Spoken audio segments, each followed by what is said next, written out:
For the afternoon, we will continue with the fourth and final theme of our conference on challenges of new technology. We will start off with a panel discussion on the rise of cybersecurity and its impact on data protection. To lead the discussion, our moderator is Professor Fred Cates, Distinguished Professor and Vice President for Research at Indiana University in the US.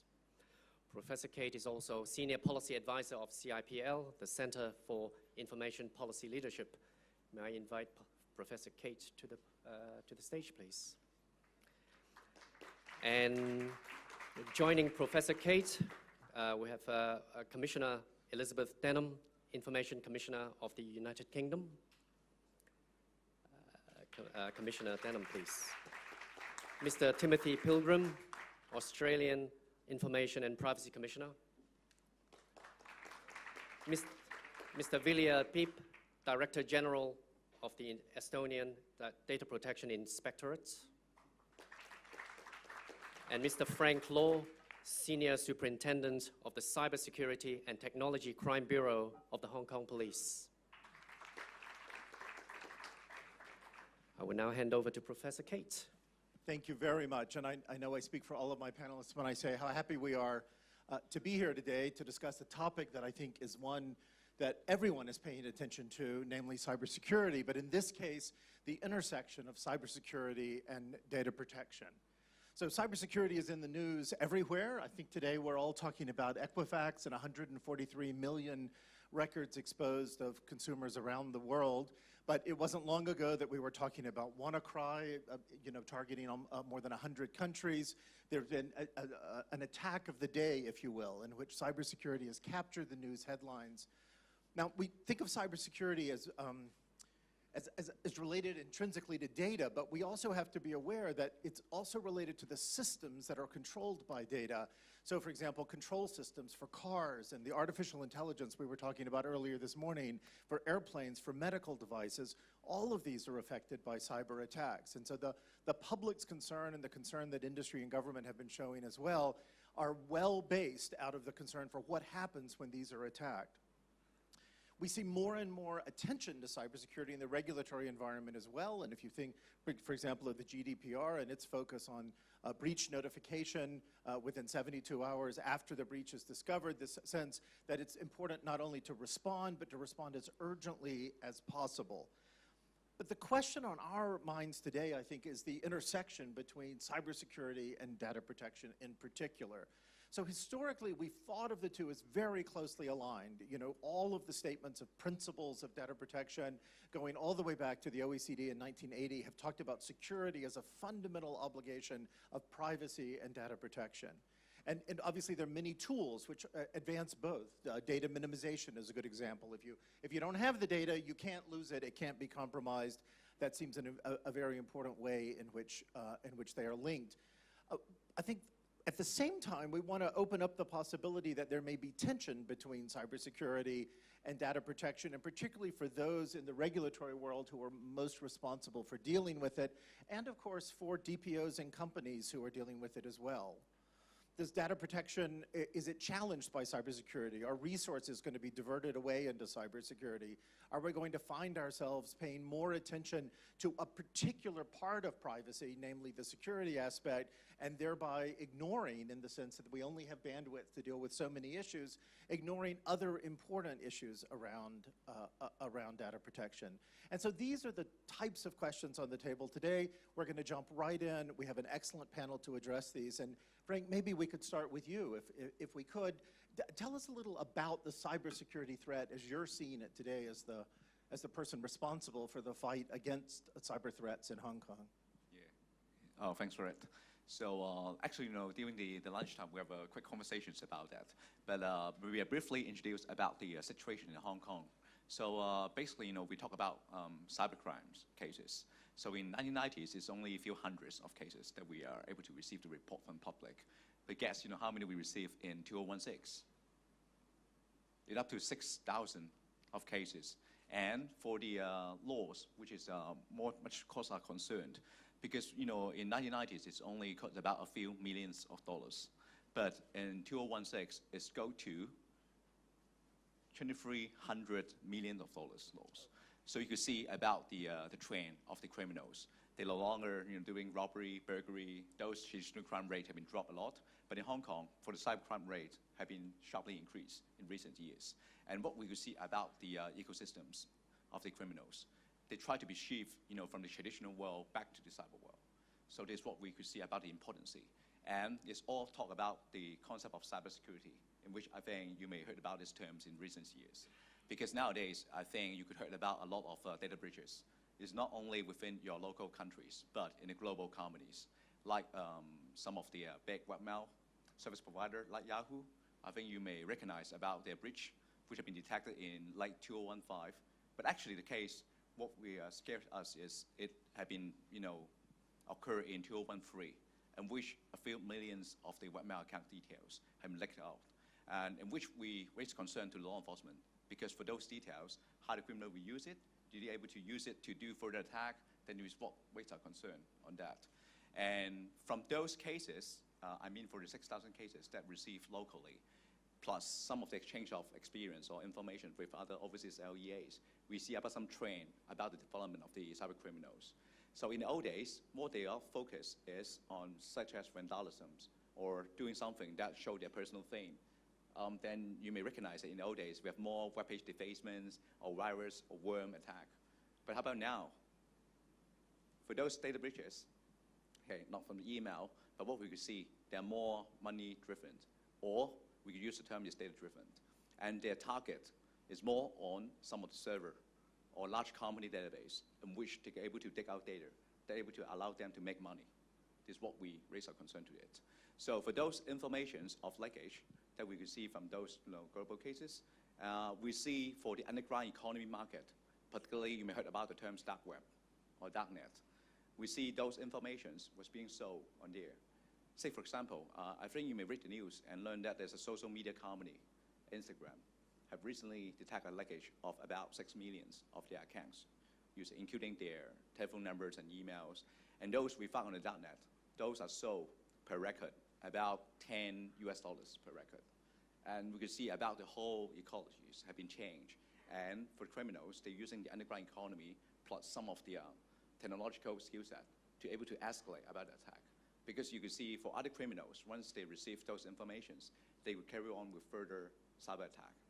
And maybe, believe there's many management officers here, you may recognize about the biggest laws nowadays that we may recognize is those in relating to business email compromise. Those cases are, say, for example, at first doing a lot of, say, information harvesting and get, the informations from open source, plus additional informations that may not usually be disclosed to the others, such as the Instagram informations, the telephone number or emails. And then I pretend to be someone and send an email to your account, and then to ask you, using various kind of excuse, to transfer money to a specific accounts. Surprisingly, we do a lot of education, so our awareness, raisings in the territories. But there's still a lot of people fall in this trap. And for last year, for the laws that I just mentioned to you, about 70% of the losses are contributed from the business email compromise. So this is what we could see about the trend right now, and that, why we are doing a lot of work to raise the cybersecurity awareness of people. Thank you very much. So then let's talk with our 3 data protection commissioners. We'll start with you, Liz, if that's all right. And really the same question to all 3 of you, which is to what extent are you seeing cybersecurity increasingly becoming part of your responsibilities? And to the extent that you are seeing it, what effect is that having? We certainly are. In the UK, there was a large data breach in 2015 of a telco company called TalkTalk. And after that breach, there was parliamentary hearings. The UK government decided to implement a cybersecurity strategy. There's a European directive, the NIST directive, which is being implemented now, is being planned in the UK. The ICO is one of the competent authorities to receive cyber reports. We have the upcoming GDPR, of course, with the mandatory data breach requirements that we are implementing and getting ready for. Lots of opportunities, and we are in the middle of the cybersecurity space, but I do worry that we are going to be swamped by cybersecurity and data incidents, and that will potentially diminish and take focus away from the rest of the data protection principles. Just like everybody else, regulators are expected to respond to the kind of media reports that are about data breaches, shocking to the public. A lot of pressure on us to respond, a lot of pressure on companies to respond, and I am concerned that there's a diminishing impact on the rest of the really important privacy principles. So it's a concern for me. I can talk about opportunities later. Okay, we'll come back to opportunities. Timothy, what do you see? Very similar to what Liz has been describing, and it's a growing issue for us in Australia as well. And I think there's some really good lessons that can be learned for all organisations and government agencies coming out of some of the cyber attacks we've seen and how they've been responded to, both by governments, by government agencies, and also by regulators. So if I can just give one small example about how we've been involved in one, and that was with the Australian National Census last year. So like many countries, Australia carries out a census of its entire population every 5 years. Last year, in August of 2016, the Australian government decided, or the Australian Bureau of Statistics decided to do it entirely online. So there was a lot of publicity about that, and they moved forward to get everyone to complete it online. At the same time, they had already made a decision that what they wanted to do also was keep the data for longer. And this wasn't necessarily communicated to the community as well as it could have been, in my view. So we had the exercise commence, and then on the night that everyone was to go online and fill in the census report, there was subject to a DDoS attack. And the Australian Bureau of Statistics needed to make a very quick decision about what they were to do to respond to this. So basically they turned the whole system off because they needed to confirm, and quite rightly, that it was a DDoS attack and there'd been no compromise of the fundamental systems behind it or access to personal information. So the system was turned off, experts were called in to look at it. But one of the issues that came up, as I said, was that there'd been a fundamental change to how they were going to handle the personal information. So the media reports were running the story from the fact that this could have compromised the entire database of the census and all the information sitting behind it. So I was called in and I opened an investigation as well. And we went through the processes with the various agencies, the Australian Signals Directorate, about what was actually happening. To cut a long story short, at the end of the day, they decided that the system had not been infiltrated and that basically there was no loss of personal information. But because of the story running parallel, that there was a threat to personal information, the system could not be turned back on until I gave my agreement or my confirmation that there had been no loss of personal information. The reason I use this story is to show that organisations need to be careful in the environment of cyber attacks, that what is actually happening is that the people or the community are hearing the story of a cyber attack, but they're seeing it as a personal threat, regardless of whether there may have been a loss of information or not. So that drags us into the whole issue of cyber in a lot more ways as regulators, and sometimes takes us out of our traditional areas. Thank you. And VR? Well, if to think about European legal framework, then in May of next year, we are going to have a General Data Protection Regulation, and we are going to have a new Net and Information Security Directive, which shows very clearly that there are two silos. There are many aspects which are the same, like incident reporting requirement or data breach notification requirement. So we are bound to each other.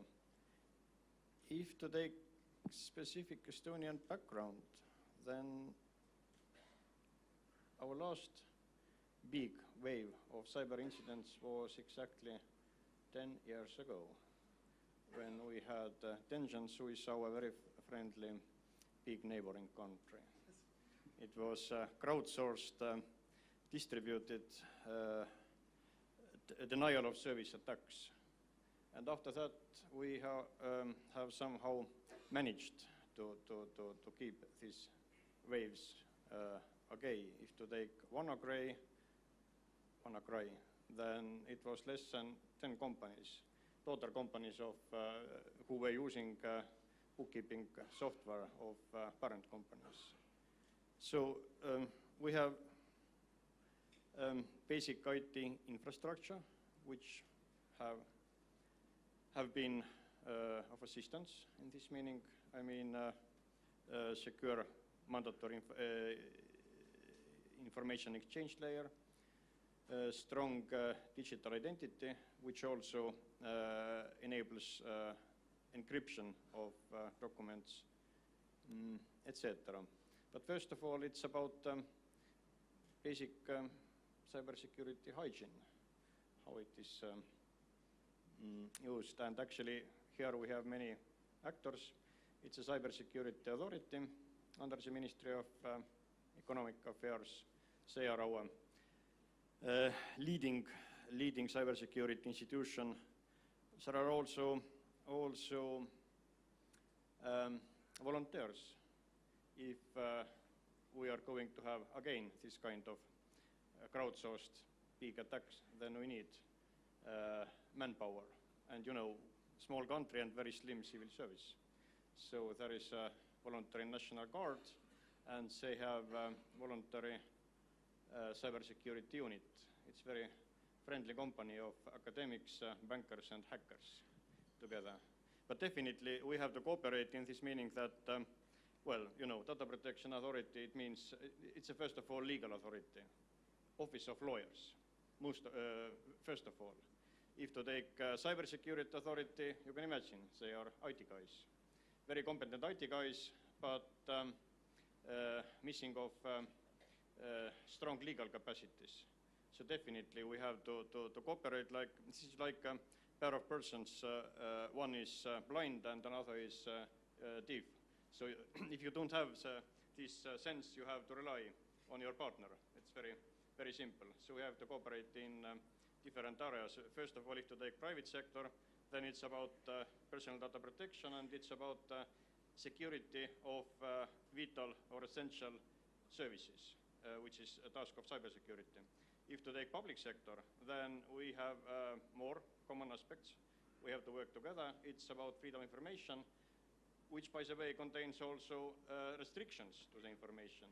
So we are entitled to protect restricted information, but this is also work of the Cybersecurity Authority.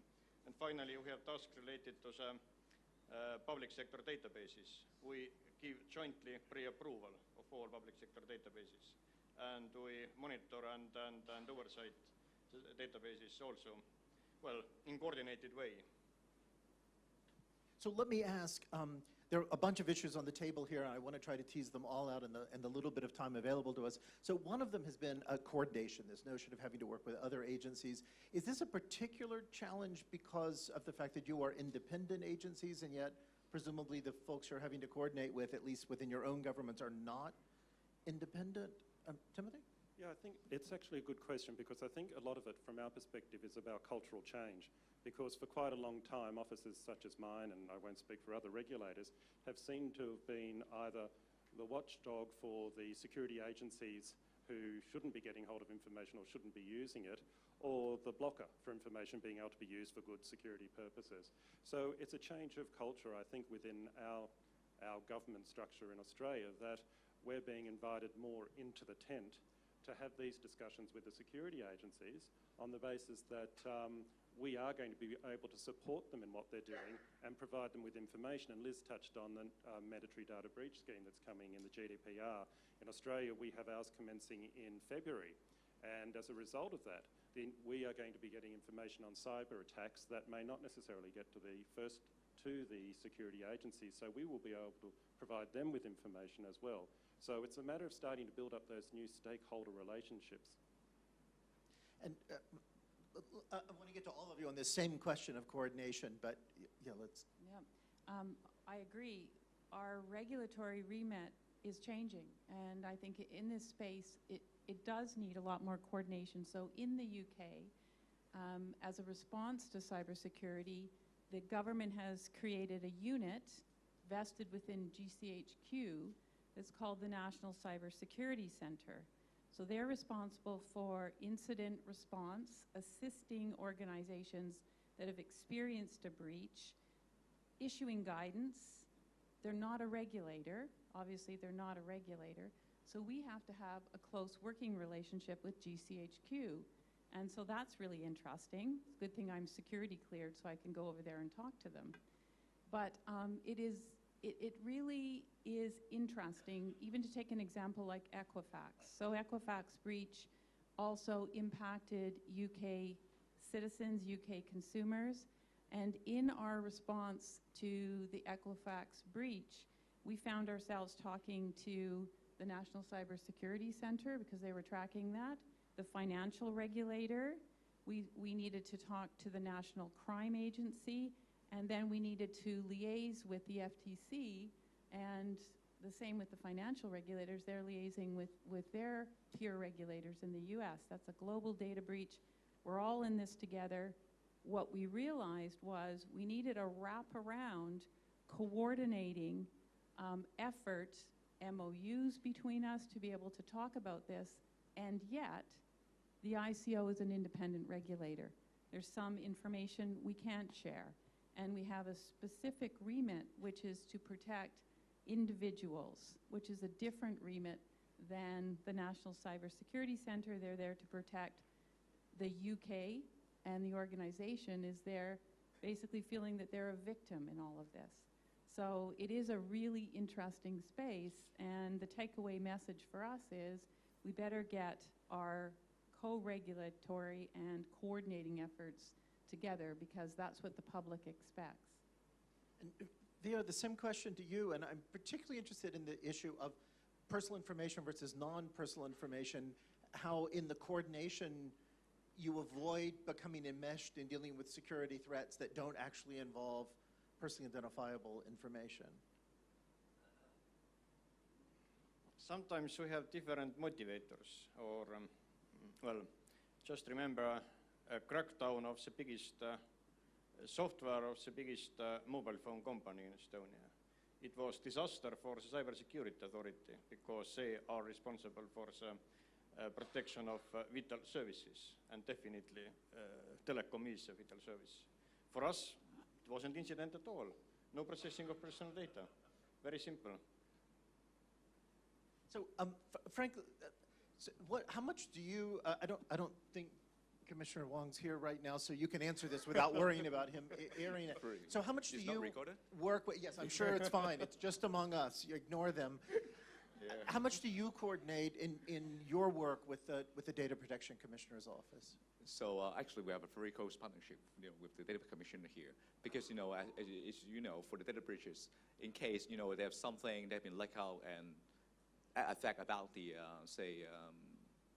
the citizens of the Hong Kong, so they have the responsibility to come out and to do some announcements to alert about the data owner that such kind of data have been leaked and maybe probably be used for other use by the criminals or some other means. So for that, we have been working very closely with the Data Privacy Commissioner here. First is to make sure that they have the due diligence to make a report to the announcements, to the public, to alert them about this possible leakage. And on the other side, in case there's some of the incidents that involve investigations, then we take the lead into the investigations and collect the relevant information from various parties to find the root cause, of such leakage, and to provide some advice and also educations, tips to the public, such that the people will not be repeated, have the same mistakes, to make loss of that.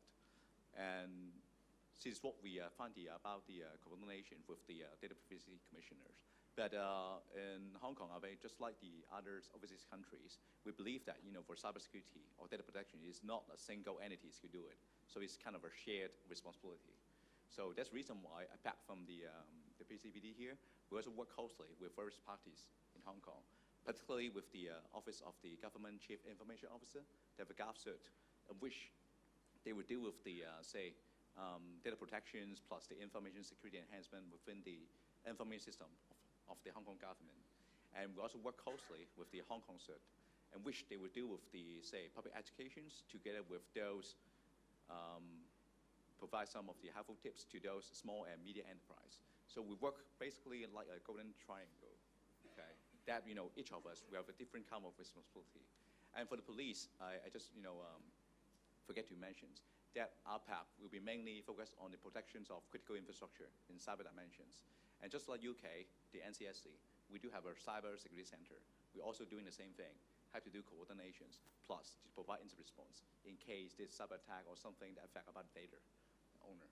So in that, we believe that in Seoul, within Hong Kong, we are working, hand in hand either to protect about the data together with the cyber healthiness, okay, of the system in Hong Kong.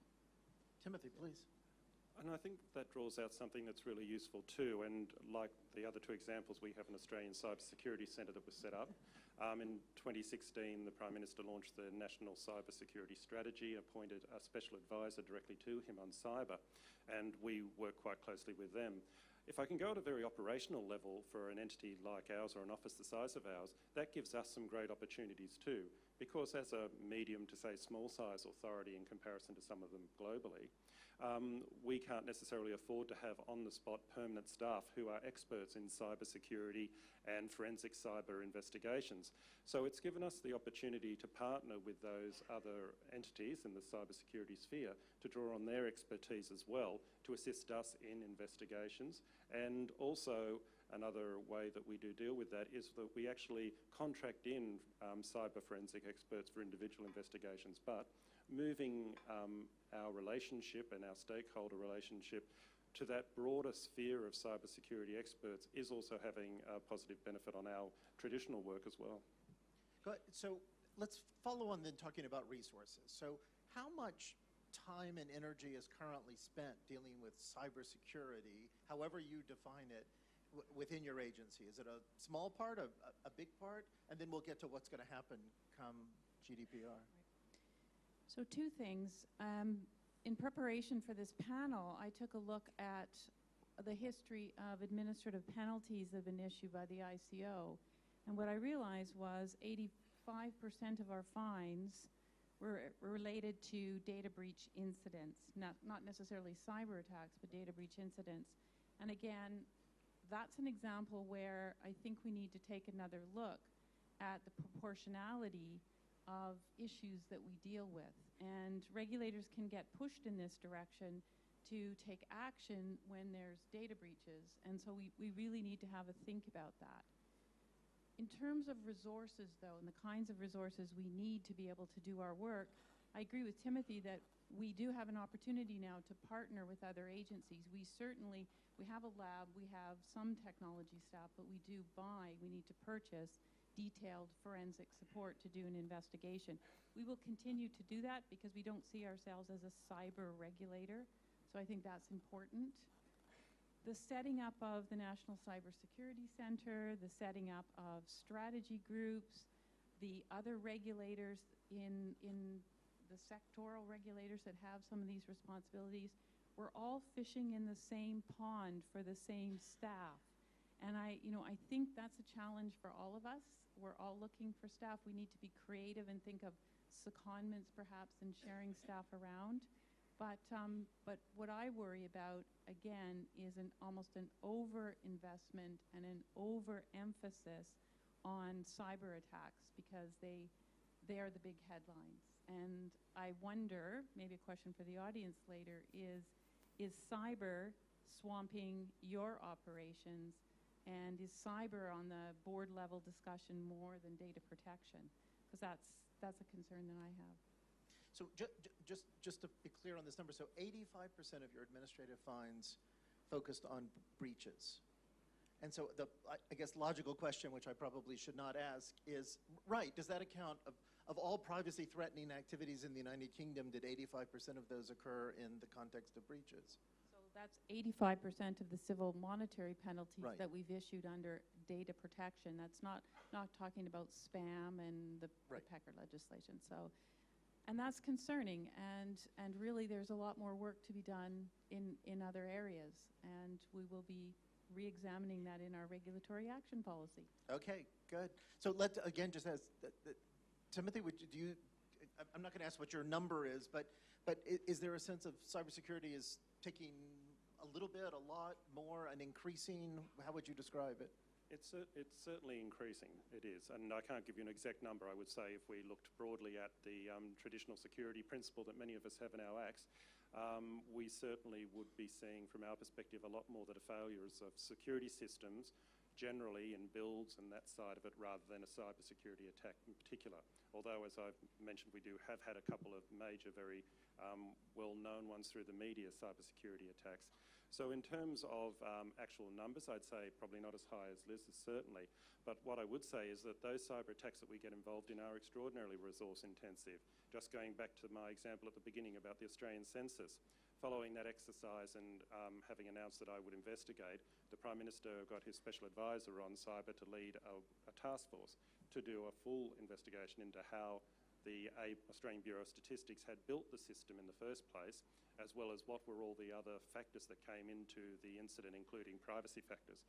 So we partnered with the special advisor on cybersecurity, and I had to second 2 staff for a number of months to that investigation. So that was just on one cyber investigation. So it can be very resource intensive, which is why, as I was saying, I think we need to look at cleverer ways to be able to partner. And you got an exceptional grant of resources from the state to cover that secondment, I'm sure? I won't answer that. Right. So one last area as our time rapidly runs out is the extent to which you see this also affecting the private sector, if you will, the folks who you are using data subject to your regulation. Is cybersecurity there? Do you have any sense whether that is helping to hone greater attention to data? Is it a net positive, more money, more board level attention, as you mentioned, Liz, or is it a distraction in that it's going to focus more attention on preventing and reporting breaches, but might leave less available, fewer resources available, fewer staff, less time to deal with the other types of data protection challenges? And again, I'd be interested in what all of you think on this. VR, maybe we could start with you.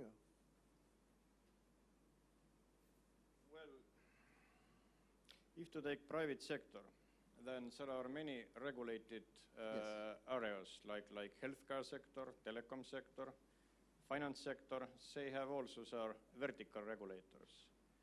And the question is that if these traditional activities are going more and more online banking, online medical records, etc., then the question, should only 2 horizontal regulators, cybersecurity and data protection, deal with all these issues? Or does our vertical partners also have some kind of responsibilities? So we really try to push also vertical regulators to take more responsibilities. They are giving licenses when the new bank or hospital is starting. So definitely basic cybersecurity hygiene should be followed up and checked by somebody. And they are also regularly inspecting, having inspections in all these enterprises. So it's our common interest to put also more focus on the regular vertical regulators. And what more? If to take again IT guys and lawyers, data protection as law agency and cybersecurity as agency of IT guys, then sometimes we can play the game of bad cop and good cop. Very simple, because IT guys, if they are not in the police, then they tend to be very friendly. And lawyers, sorry. Yes, but we're always friendly. We are not very friendly. So actually, if you are talking about resources, then we took some tasks together with resources from our cybersecurity authority. Yes, it's related to the public sector, because public authorities ignored some basic requirements, including the mandatory approval of public sector databases and also mandatory regular information security auditing of their information assets. So it was decided that we have stronger muscles to do it. So we took it over, And public authorities realized very quickly that there is a new sheriff in the town. Timothy? I think also that we as regulators have a responsibility too to try and you've identified some great issues there in terms of the other regulators in this field, and Liz was mentioning at lunch the financial regulators who many institutions under the financial area in our countries have to report to as well when there's a breach. But I think we have an obligation to try and coordinate ourselves to try and reduce that regulatory burden on organisations, to not only improve our own processes but make it easier for businesses to try and have to meet their obligations, which can often be competing in this area, particularly in the area of cyber. When does a cyber attack become something that is not just commercially sensitive but a risk to national security and therefore can't be publicised? Who needs to know? But I think we do have an obligation at the starting point to try and somehow reduce that regulatory burden as well on business. And Liz, the same question to you. Well, I agree with Timothy that we have to establish these working relationships now and not wait for the European directive to come in. So we have to establish that, because for a private sector entity, if you've got 3 regulators landing on you, on your doorstep on the same breach, that's troubling.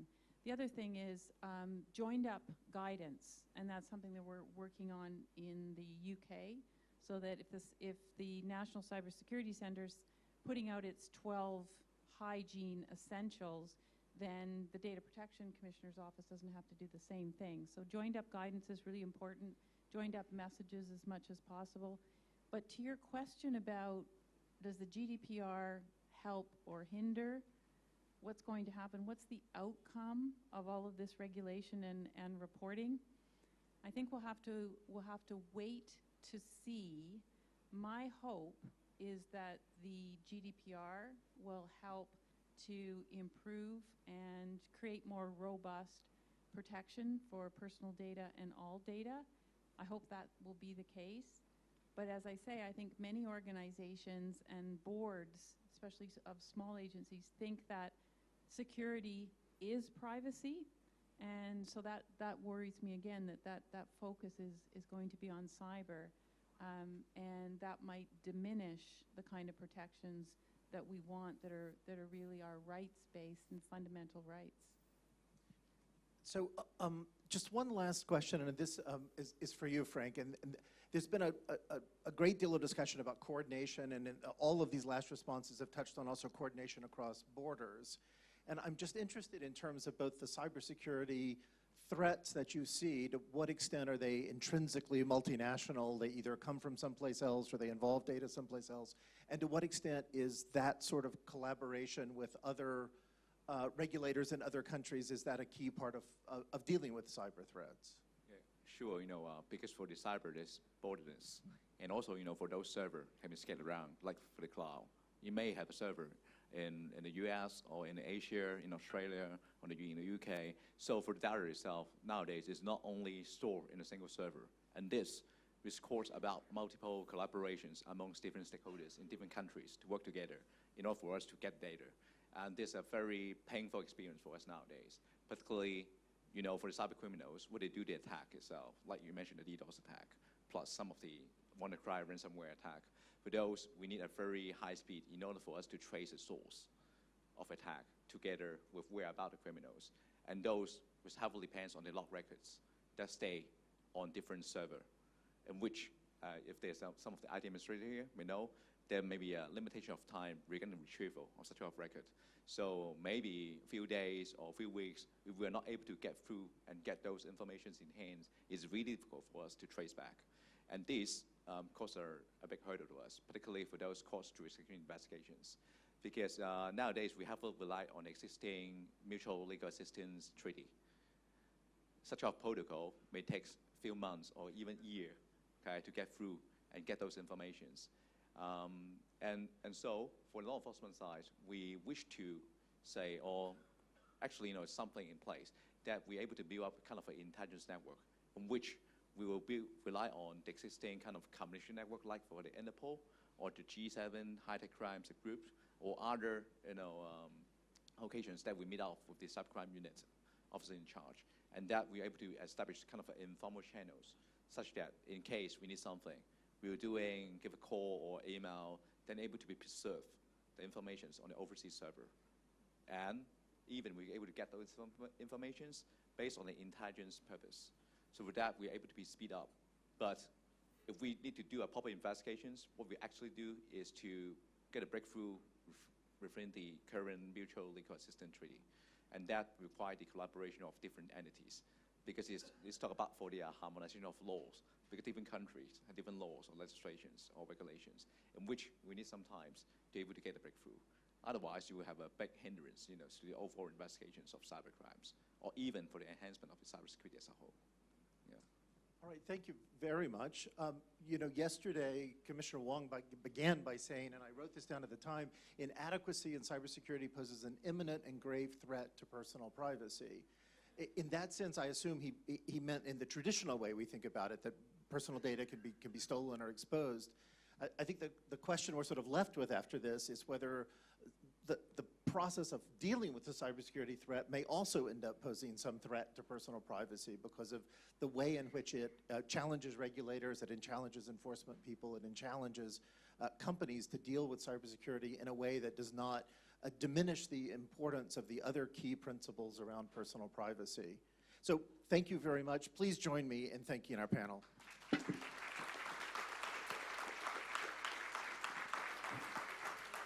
Thank you, Professor Kate, and many thanks to our panelists. May I invite you to take your seats, please?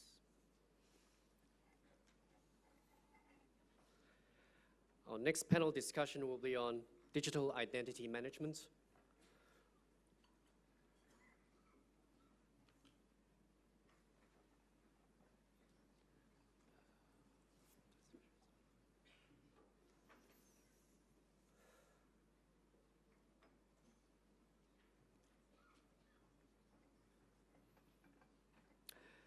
The next discussion will be on digital identity management. To lead the discussion, our moderator is Mr. Mark Parsons, partner at Hogan Lovells. May I invite Mr. Parsons to take your seat on the stage, please?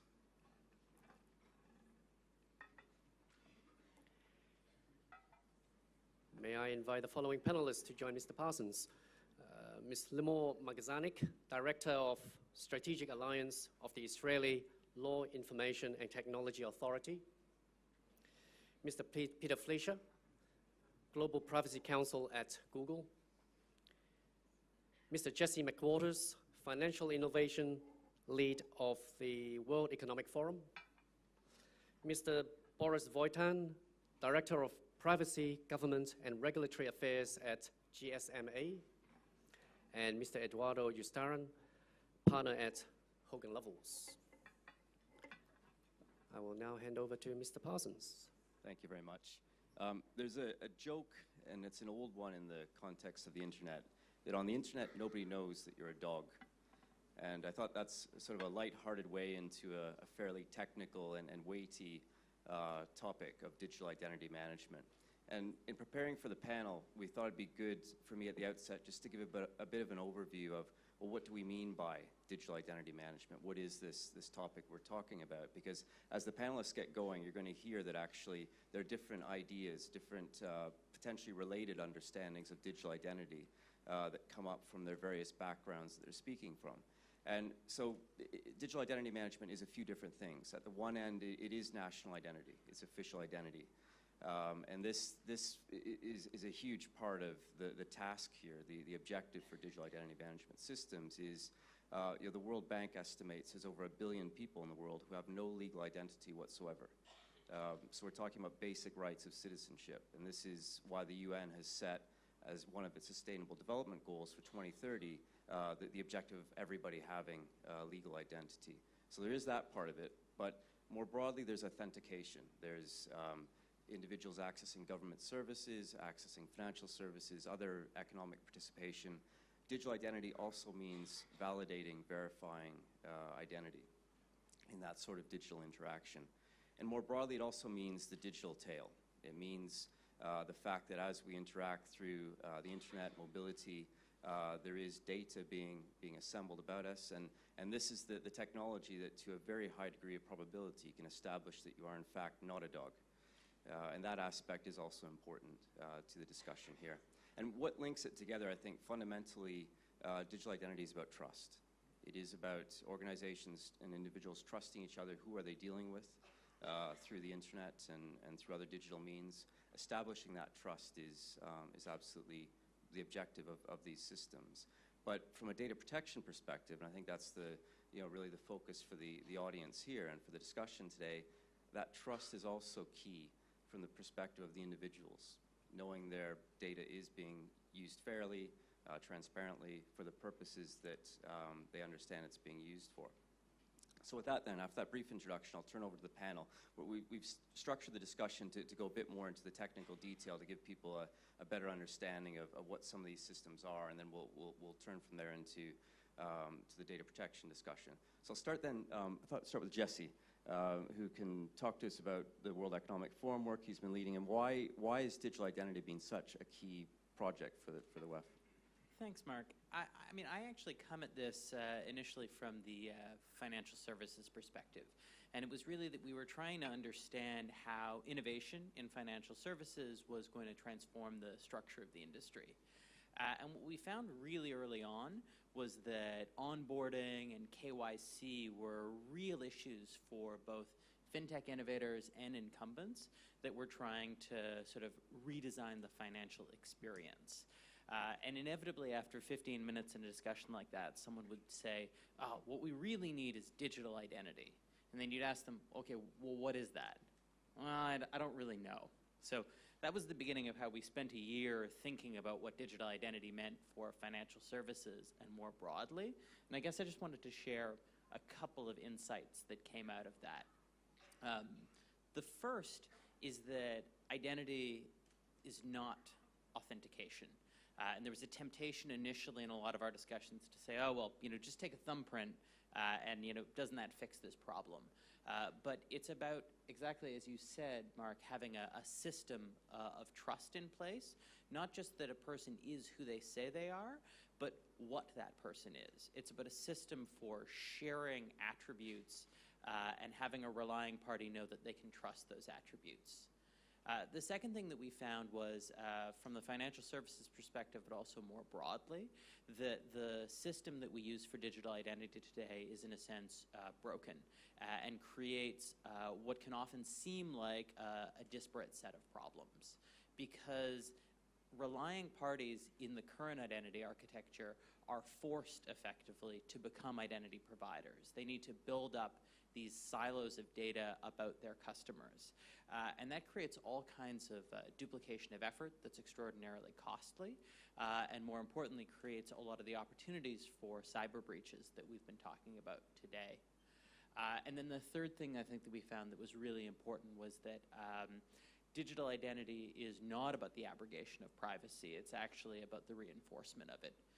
In our early discussions, people would often sort of come to this assumption that, well, if I'm going to be able to really digitally identify myself, surely that means I have to give all of my data away.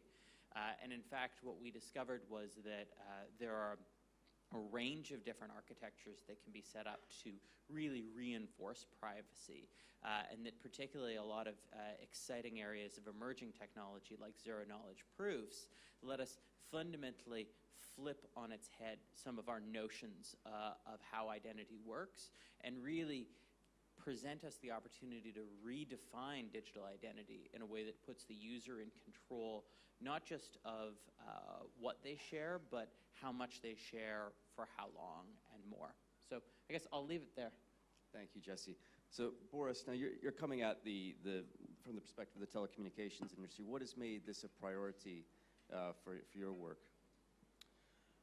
Well, our members, who are all mobile network operators around the world, see that there are a couple of problems out there, and they see themselves as having a role in the solution to those problems, or even a responsibility, actually, because of what they are and what they do. And I'd break it into two parts, really. One is a sort of policy bottom-up kind of problem, and the other is more of a product kind of problem. So taking the policy one first, the World Bank says that 1.1 billion people don't have any kind of formal identification. And as you heard Mark say before, there is a Sustainable Development Goal, 16.9, which says that they want to have, by 2030, everyone having a universal, free, legal identity. And why is that important? Well, because without that identity, you might not be able to access housing, you might not be able to access health, you might not be able to access credit. And increasingly, I mean, it's not just government type services, it's increasingly anything you do online, you might need to identify yourself in order to access that. So it's about inclusion, about digital inclusion, about the identity gap. And mobile operators do have a role to play there because they have large national networks of infrastructure, communications infrastructure. If you think the mobile phone is, of course, a sort of portal to the digital universe that we carry around in our pockets, and mobile broadband is, not slowly but steadily, actually quite rapidly connecting millions and millions of people at a time to this digital universe. And perhaps most importantly, mobile operators have a network of agents, like shops, if you like, where people go to get their connection to the network. And we have relationships with our customers. So we have to know who our customer is in the first place to give them that access. And actually, a lot of countries are now imposing mandatory SIM registrations, so the cards that are in the phones. So forcing mobile operators to register them with certain data. Now, that means we can play a role in helping to register users and helping them to authenticate online. It means we can check government IDs against a database. It means we can timestamp things possibly. So there's a lot of useful stuff that we can do. The only sort of policy ask that we have is that that governments have a joined-up approach to that because a lot of the know your customer and mandatory SIM registration requirements are coming from sort of finance or national security point of view, whereas actually we need a more holistic approach to what is digital identity. So that's one side, that's the policy side. We're working with lots of governments to find different kinds of solutions on that. On the product side, it starts off more about convenience, because if you think about the sort of password situation, for all the brilliance of the internet, we're all getting a little bit overwhelmed, and it's quite easy to find statistics on password frustration. If you look at Dashlane, they have a nice statistic that the average user has 90 accounts online, and that forgotten passwords have gone from 11 per year to 22, and will soon be, how many? 46 per year. So there's that kind of frustration we want to grind out of the system. So that gave birth to the idea that we should have our own authentication system or identity system called Mobile Connect. And that works as follows. It's kind of rolled out by the mobile operators. So they give access to that to all their customers, and they work with service providers. So service providers like websites, app owners, and so on, will prompt you to type in your mobile phone number, and that mobile phone number gets used to authenticate you. But the service provider, importantly, doesn't get that mobile number. That mobile number is just used to discover which operator you're with, and then it goes to the operator's ID gateway to verify against the data that the operator has, and then go back and authenticate. So the user has a sort of a very simple way of authenticating online.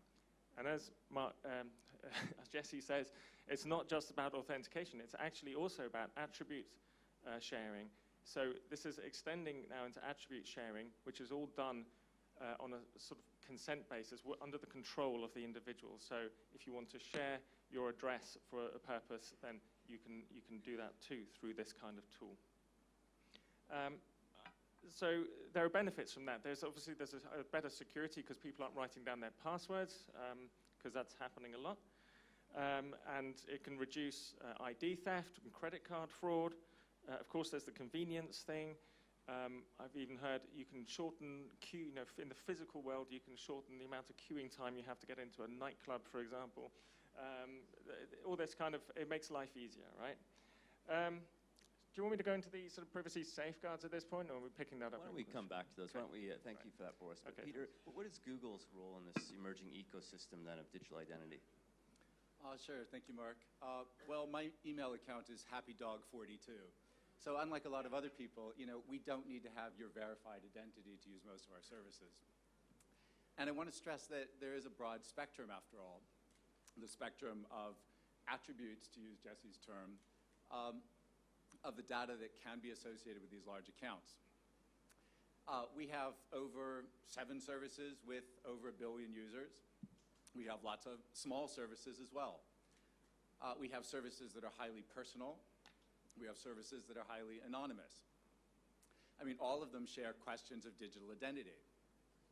To underscore that it's not just a question for Google or for others, I wrote my notes with a pen from Facebook. So thank you, Facebook. I also used your sticky notes for my notes as well. So we will all have to work together in this field. The privacy principles that I've been dealing with throughout my career and that are the foundation of privacy laws around the world are the same privacy principles that we have to apply in this space as well. I mean, obviously, we have to give people notice and explain what a database of digital identity does. We have to define the principles that it's designed for. We have to figure out the data that we need to collect to make it work, but not more. We have to ensure there's a mechanism to correct the data, give people access to the data as appropriate, exercise choice to the extent that that makes sense in the individual context, and of course, secure it. And so the question is, at Google, how have we done those things?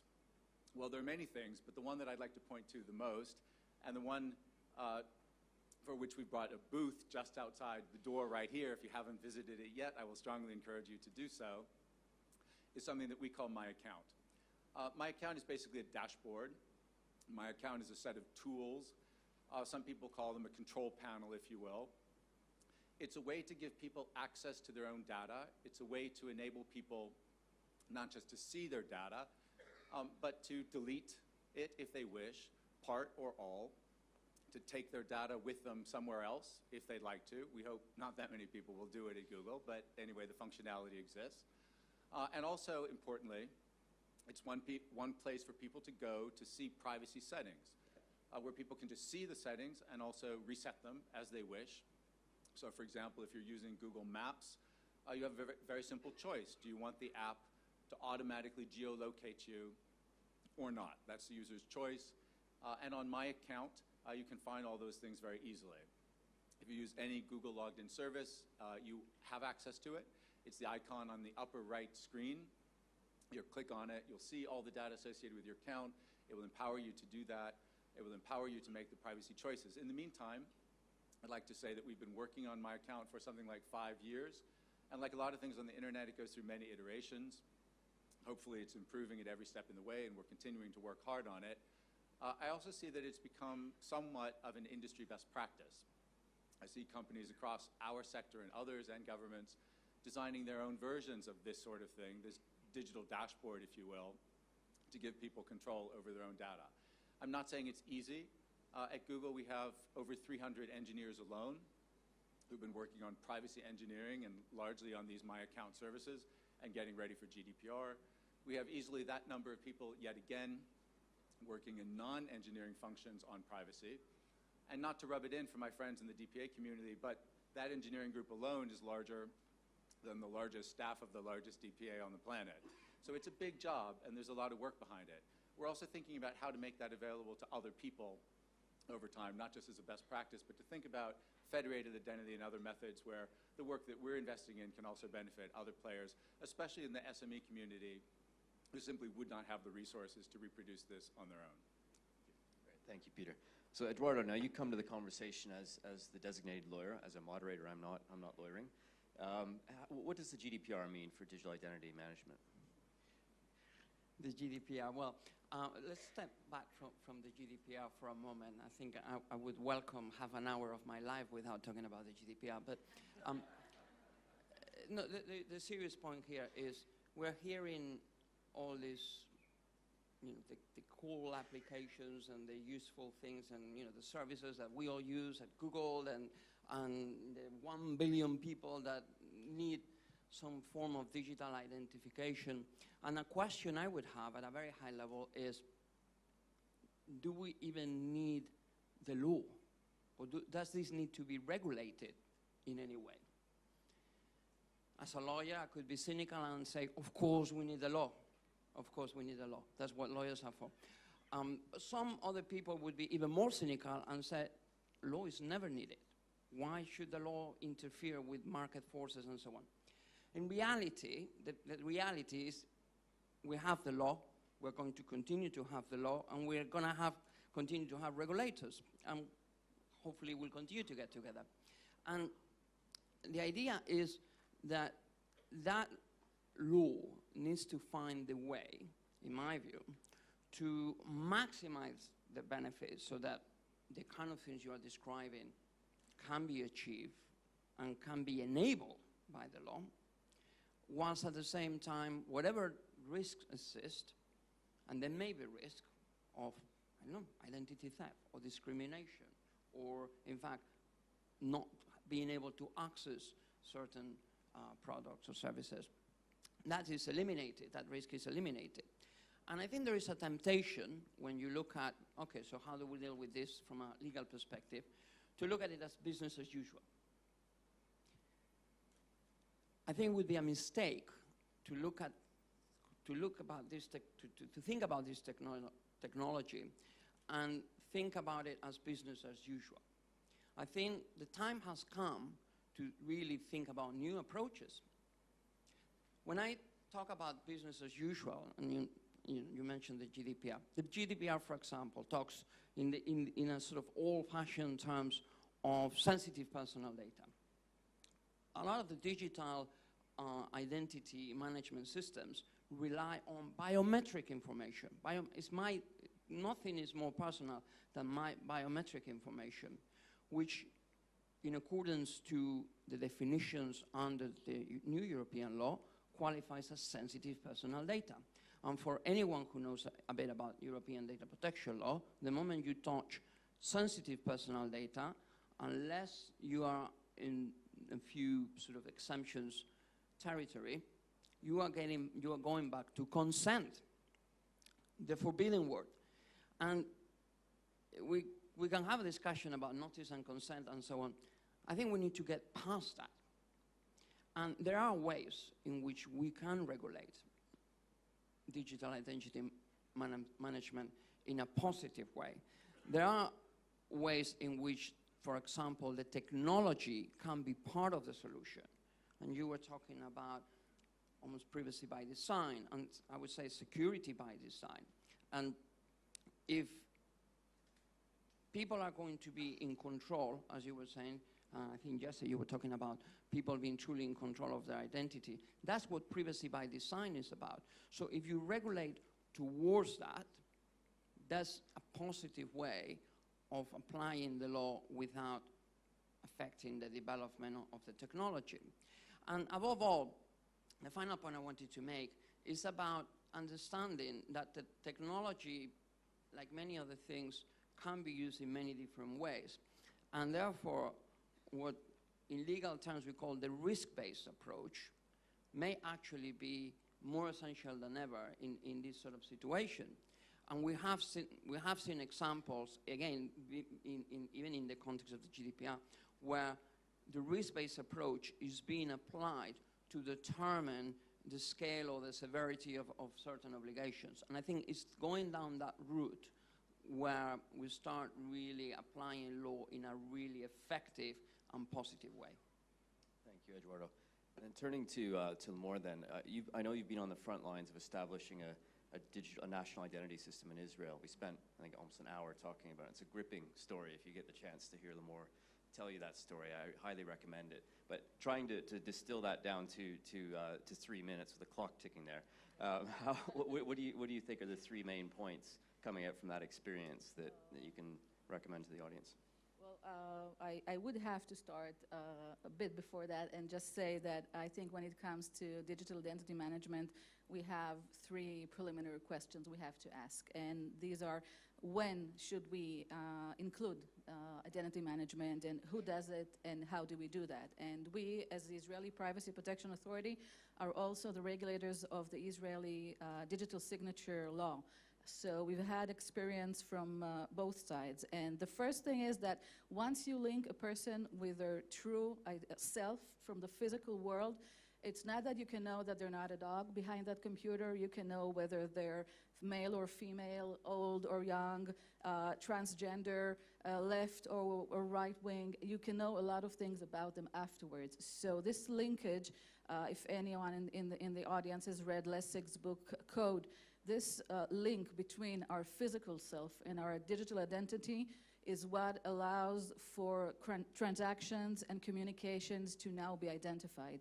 And I think that the freedoms that the internet has promised us at the beginning and partly still does are opposed to the identity management idea, since once we get everything very, very linked to our personal selves, then we get less and less privacy. And this is something that we have to bear in mind whenever we think whether we should, in this instance, use identity management for this service or for this activity. Now, the who is who manages identities. Should it be government or should it be the private sector? Since we are accustomed to have governments manage identities in civil registries already.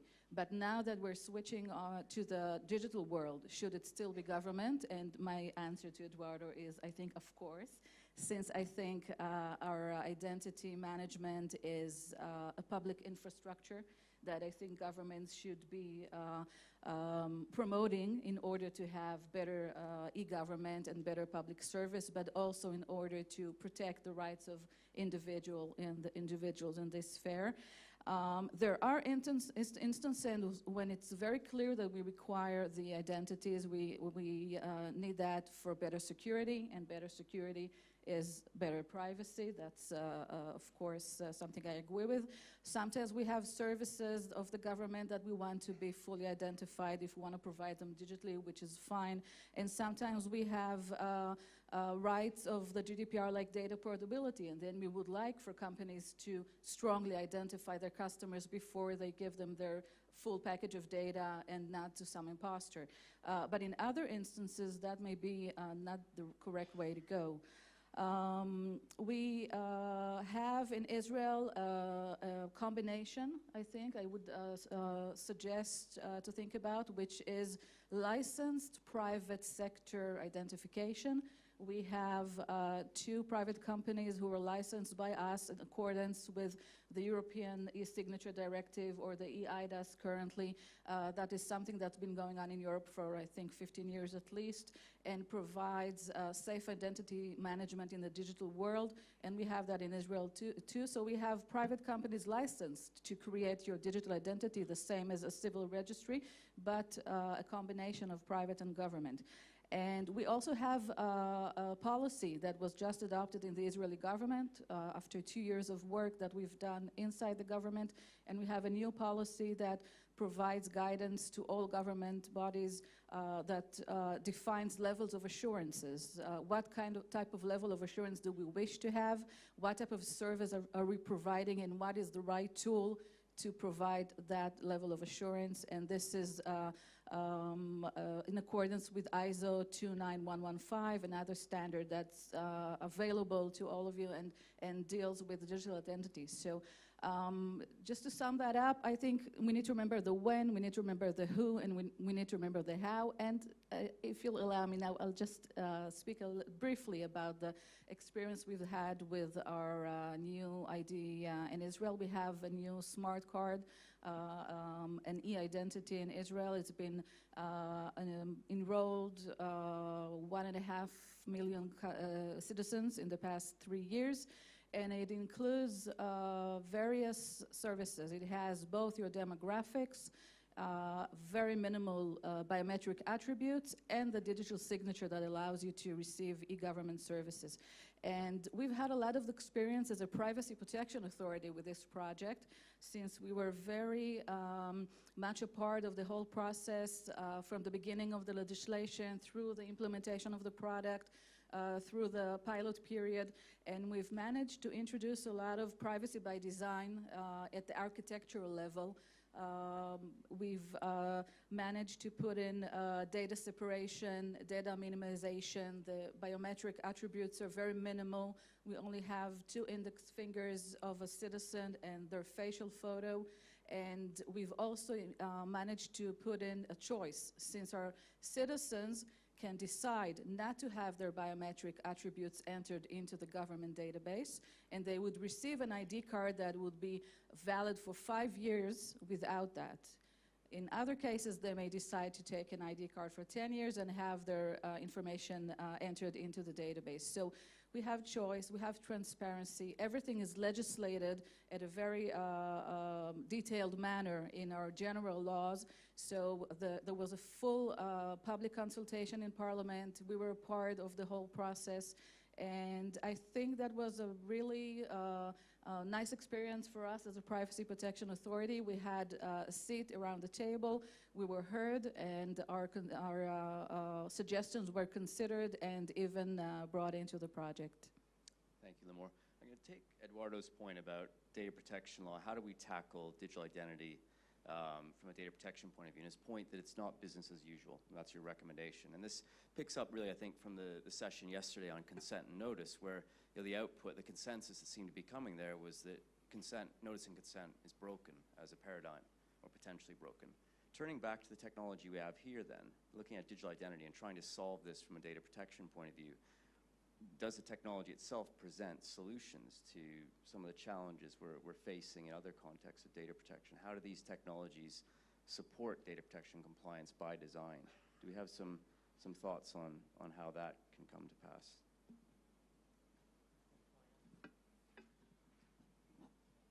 Okay, so on the one hand, from a sort of privacy by design and sort of privacy safeguards point of view, I think it's something like Mobile Connect hits a few buttons. So on the one hand, it's designed so that it doesn't track between different uses. So if you go to one website, it will give you that pseudonymized customer reference so that the website can deal with the unique person. But if you go to another website, no one's going to be tracking that you've been to this one, to that one, and then to that one. So that's quite a big privacy protection and quite a big decision, really, because actually that's valuable intelligence. And maybe as a society we want to gather that kind of connection, or maybe we don't. So that's one sort of choice.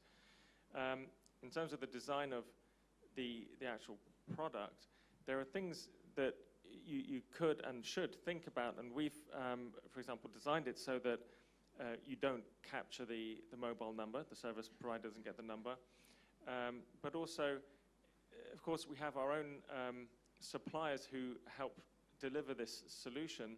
So,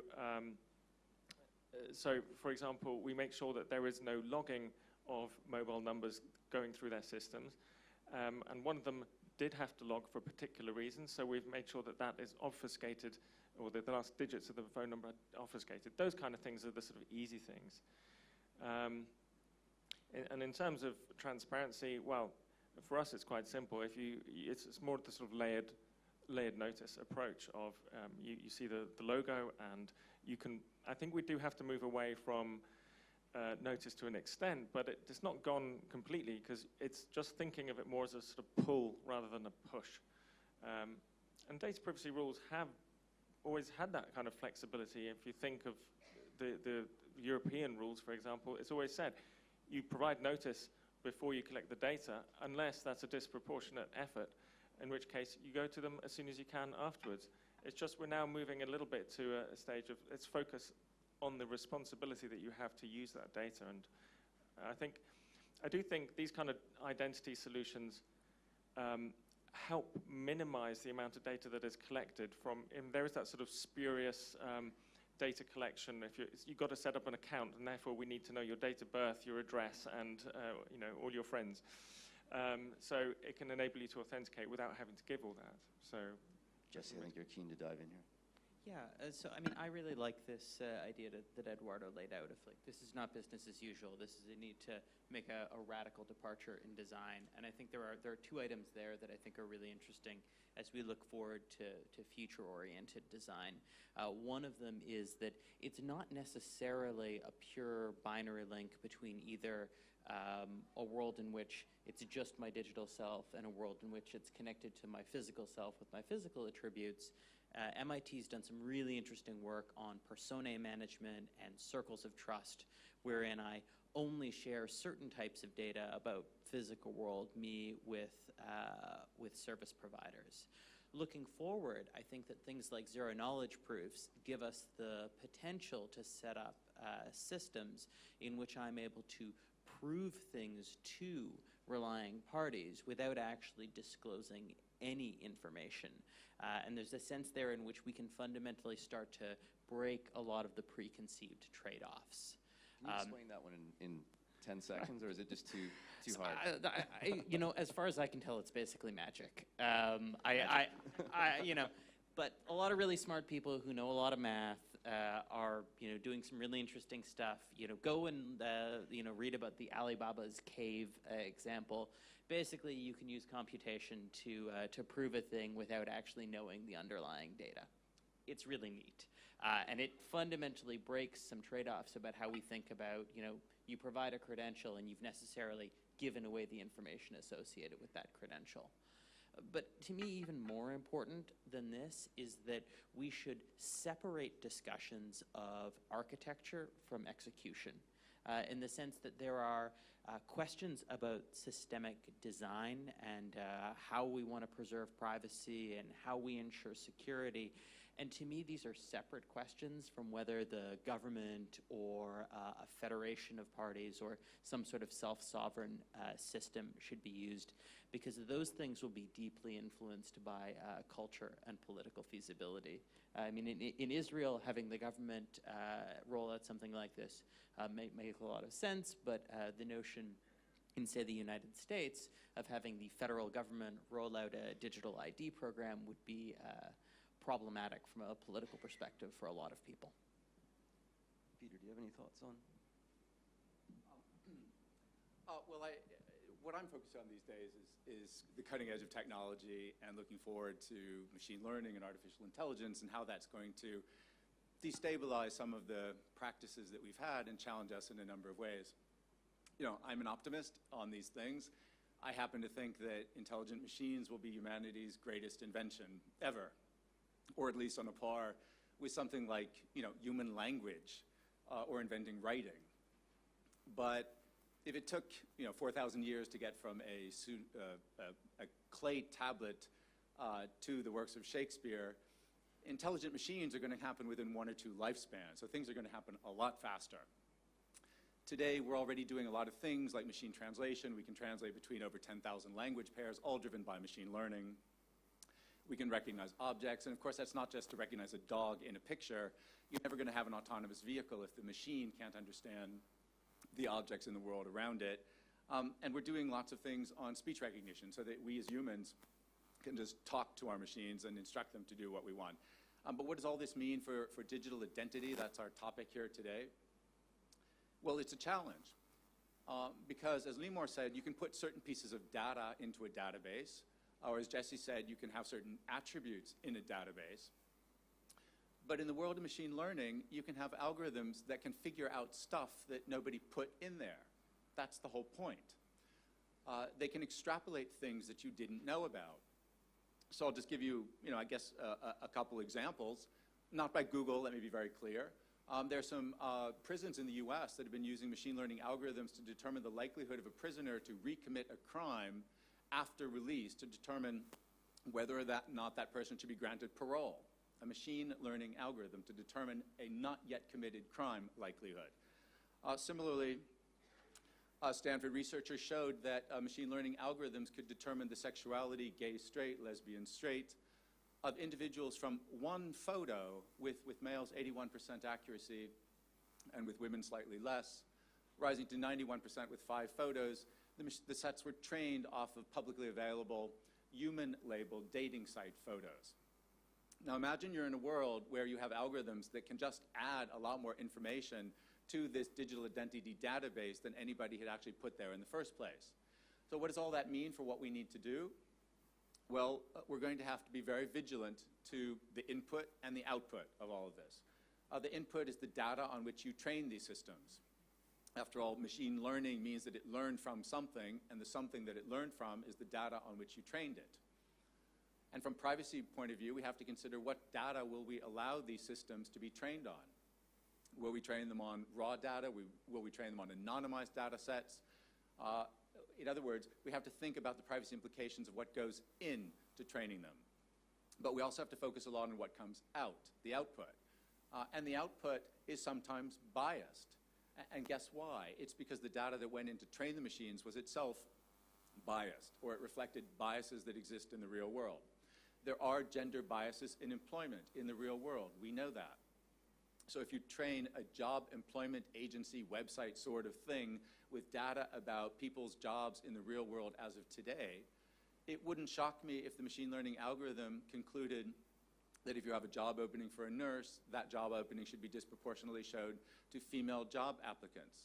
Now, we as humans may say that's undesirable, and if that's the output, a biased output, if you will, on the basis of gender in a way that we find unacceptable, then we have to be vigilant and spot the biases and go back and retrain the machine learning algorithms to eliminate that bias from the outcome. Now, this stuff is all happening right now, and it's happening very fast. And in my opinion, this is the greatest question facing these digital identity systems at all. It's very easy to understand digital identity if you control all the inputs and all the outputs. But when you're not controlling all the inputs and you cannot predict all of the outputs, it becomes much more challenging. Back to the Eduardo. Yeah, I really hope that we are all appreciating the challenge, because you put it really well, Peter. And for the regulators out here, we're not trying to kind of excuse ourselves from saying, well, it's just too difficult to comply with these laws because the technology is just so radically revolutionary that it cannot be controlled. That's not the point. The point is that, of course, the technology is moving fast, but there is another challenge that I see every day, which is I'm a massive advocate of privacy by design, and as I said earlier, I think is probably the most important feature in the future of privacy regulation, and partly because the technology is part of the solution. But that in itself has a real challenge, because just look at how that works, how privacy by design works. What you are asking people to do is that the designers of all these systems, the programmers, the engineers, they need to think and they need to learn how all these privacy principles affect the design and the way in which the outputs are treated and so on. So in order to embed those privacy principles, things that perhaps lawyers are kind of familiar with, transparency and fairness, purpose limitation, that's a meaningless term to a designer, to an engineer who has learned a different language in terms of their thinking. And to align ourselves, and yes, and Peter will know what purpose limitation is and transparency and fairness. But we really need to figure out how to embed ourselves into those technical teams and development teams in order to transmit those concepts when they really don't speak the same language. The reality is that. So I think that is the real challenge in the real world today. I'm not saying, well, it's too difficult, let's forget about it. No, it's just a matter of figuring out how to do that. And I know that probably in all of your organizations, that's being done daily. But I think it's important to expose why this is difficult. Because then once you establish that it is difficult, then you unite a bit more in trying to find the solution. But what is the process then? What do people think is the answer? Is it standards? Is it you're writing a code on what digital identity should look like. How do regulators even write that if this technology is moving so quickly that it feels like there's education two ways here. There's the developers, yes, of course, need to understand privacy by design, but also how do the regulators get to grips with what the issues are, what they should be looking for, and what is the answer there? Well, I can share an experience I had these past few years with IEEE, the standards organization, whereas we had a joint event where they came and talked about biometric access control, for example, and I introduced privacy controls that, from my experience, I feel are necessary in standards that help engineers create access control. And I think that that is part of the solution. I think that we should have a two-way conversation that includes both engineers and regulators and legal personnel from both sides, and try to introduce privacy chapters into technical standards that are sent out afterwards to engineers and not to lawyers. And this way we can start a better conversation and better privacy by design. Boris? So just quickly, I mean, that's one of the sort of overriding messages to sort of leave you with is, as data protection authorities, is to recognize that this is a multiplayer space. There are going to be lots of solutions for lots of different reasons. It might be a completely foundational identity that a government is trying to achieve, or it might just be trying to log on to a website. So there are different reasons and lots of different solutions out there. And secondly, the demand for digital identity is just going to grow and grow for the reasons we've been talking about. There's the whole digital universe and the complexity of that, and then there's also the digital inclusion stuff. So you're going to see a lot more of this kind of debate at the national level, and so as a data protection authority, I would be investing some of my focus in that. Thank you, and we've run out of time, but please join me in thanking our panelists here today.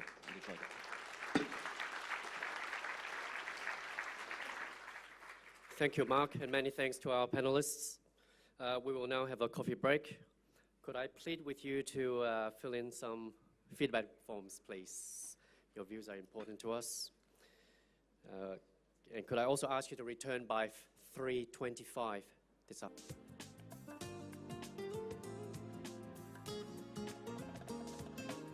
Welcome back. Our next session will be on privacy and encryption in the digital age. The UNESCO recently conducted an in-depth study on encryption technologies and their impact on human rights. So before the panel discussion, there will be a brief introduction of the research. May I invite to the podium Ms. Hu Xianghong, Program Specialist at the Division of Freedom of Expression and Media Development at UNESCO, please. Ms. Hu, please.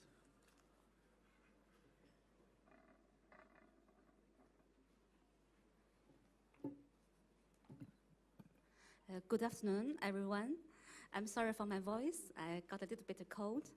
Firstly, I want to thank ICDPPC for giving such a great opportunity to UNESCO to host such an interesting discussion on the issue of encryption. So it's also my first time to attend the ICDPPC and also engage with the DPC community. I do look forward to hear more of your opinions and ideas on this issue. I also spoke with my speakers who are going to join me a bit later. We are going to open the floor after our short presentation from 4 of us. So I do wish you prepare your interventions afterwards. So first question you might ask, why UNESCO concerns the issue of encryption? As you may know, in 2015, UNESCO has endorsed a new approach to talk about the internet governance. We say it's internet universality concept, which advocates a very much a human rights-based internet, an open and free internet, which is should be governed by the multi-stakeholder participation. That's why we see the encryption as a very important piece of puzzle in realizing a free, open internet, a trustworthy internet. And from the human rights aspect, we also see the encryption is so crucial enabler for the fundamental rights, such as free expression, which are at the heart of UNESCO mandate, and also privacy protection. As the host just introduced that we have conducted research, it is It is not a big research, it's a policy study called Human Rights and Encryption, which we are also inspired by a report by the UN Special Rapporteur on Free Expression, Mr. David Kay, who has advocated the encryption and anonymity as an important issue to protect both free expression and privacy, particularly when we talk about the protecting safety of journalists, media actors, and also those vulnerable users on internet. They need this protection to secure the communication. We can enable their reporting activity and expressions. So we want to establish such a crucial link between privacy protection and also free expression through promoting encryption. So specific to this research, we have done a global overview of the availability of the encryption means and how they are being deployed by different actors in the communication information system. And then we try to examine some case studies on the jurisdiction aspect to look at the different encryption policies by different countries. We have examined several cases, such as in United States, in Germany, Brazil, India, and also from African region. Then the study gave some analysis on the major human rights implication of this encryption technology and the policies. Eventually, it gave some general recommendations and also some specific ones, which targets for states, governments, also private sector intermediaries, civil society, technical community, and users. I could go specific on those recommendations, but I couldn't wait to invite my speakers to the stage now, because I also invite our speakers from different stakeholders. The first speaker is Mr. Mark Rothenberg. He is one of the distinguished experts in the area. He's the president of the EPIC, please. And my second speaker is Mr. Jan Kleisen. He's a director of the Information Society and Countering Crime from the Council of Europe. He has done a lot of extraordinary work in his organization. And also my last speaker and also my most respected expert is Professor Hong Xue from Beijing Normal University. And he is also one of the most recognized woman internet leading scholar in China. So I do feel very honored to have all of them here. So maybe we can start with our first speaker, Mr. Mark Rothenberg. Could you please share your vision and ideas on this subject? Thank you. Thank you very much, In-Hong, and congratulations to UNESCO on this very important report. I'm very honored to speak at this conference and to thank you for this opportunity. The issue of encryption has particular relevance for my organization, the Electronic Privacy Information Center. We actually began over the battle about the freedom to use encryption in the United States in 1994. For those of you who were around in those days, you may remember that there was a proposal from the US government called the Clipper chip. And the premise of the Clipper chip was that every form of private communication using encryption should require, by government technique, the storage of a duplicate key so that the communication could be decrypted by the government in certain circumstances for law enforcement investigation. And I was at the time working with a group of computer scientists, and I asked them, not as a political question, but actually as an engineering question, do you think this is a good idea? And they said to me, well, no, actually, you see, because you're now creating a vulnerability. And that vulnerability will be exploited by criminals and by hackers and by others, so that even though the government thinks it will take advantage of the escrowed encryption for the benefit of law enforcement, it will also create a weakness that will lead to further crime. And so, based on the expert opinion of the people, in fact, who invented public key cryptography, like Whitfield Diffie and Ron Rivest and others, We wrote a polite letter to the President of the United States, who was then Mr. Clinton. It was signed by 42 experts, and we said, "Dear Mr. President, please don't adopt this encryption scheme. It will create vulnerabilities." And then something very interesting happened. We put it on the internet, and people wrote to us, and they said, "Well, you know, I don't completely understand this encryption issue, but I think I agree with you. Please add my name to your letter." And over the course of 6 weeks, we got 50,000 people to sign our letter, which in those days was about half the internet. Now it's like a small group on Facebook. But it was remarkable, actually. It was also the first petition on the internet, was the freedom to use encryption. And in fact, the administration backed off the Clipper chip proposal. We thought we had won a great victory, and then of course Mr. Snowden came along, and we learned that there was a lot more going on that we didn't know about. But let me say this, just to bring us to the present day. It's still our view that encryption is important not only for human rights, but actually for the security and the stability of the internet. And I think the argument for strong encryption is even better today than it was 20 years ago. Because you see, 20 years ago, our concern was simply about excessive surveillance by the government. That's why we wanted encryption to protect our private communications. But today we live in a world of an Internet of Things. And you see, the Internet doesn't simply connect communication devices. It connects our homes and our cars and our thermostats and our refrigerators. And all of these things have physical effect. And there is a real risk, I believe, if we allow weakened encryption. I think it will leave us more vulnerable, and I think it will create a public safety risk. My final point, if I may make it, last year I had the opportunity to debate the director of the FBI. It was the annual meeting of the lawyers in San Francisco, the American Bar Association. This was Mr. Comey, who was later fired by President Trump. But I debated Mr. Comey on the encryption issue.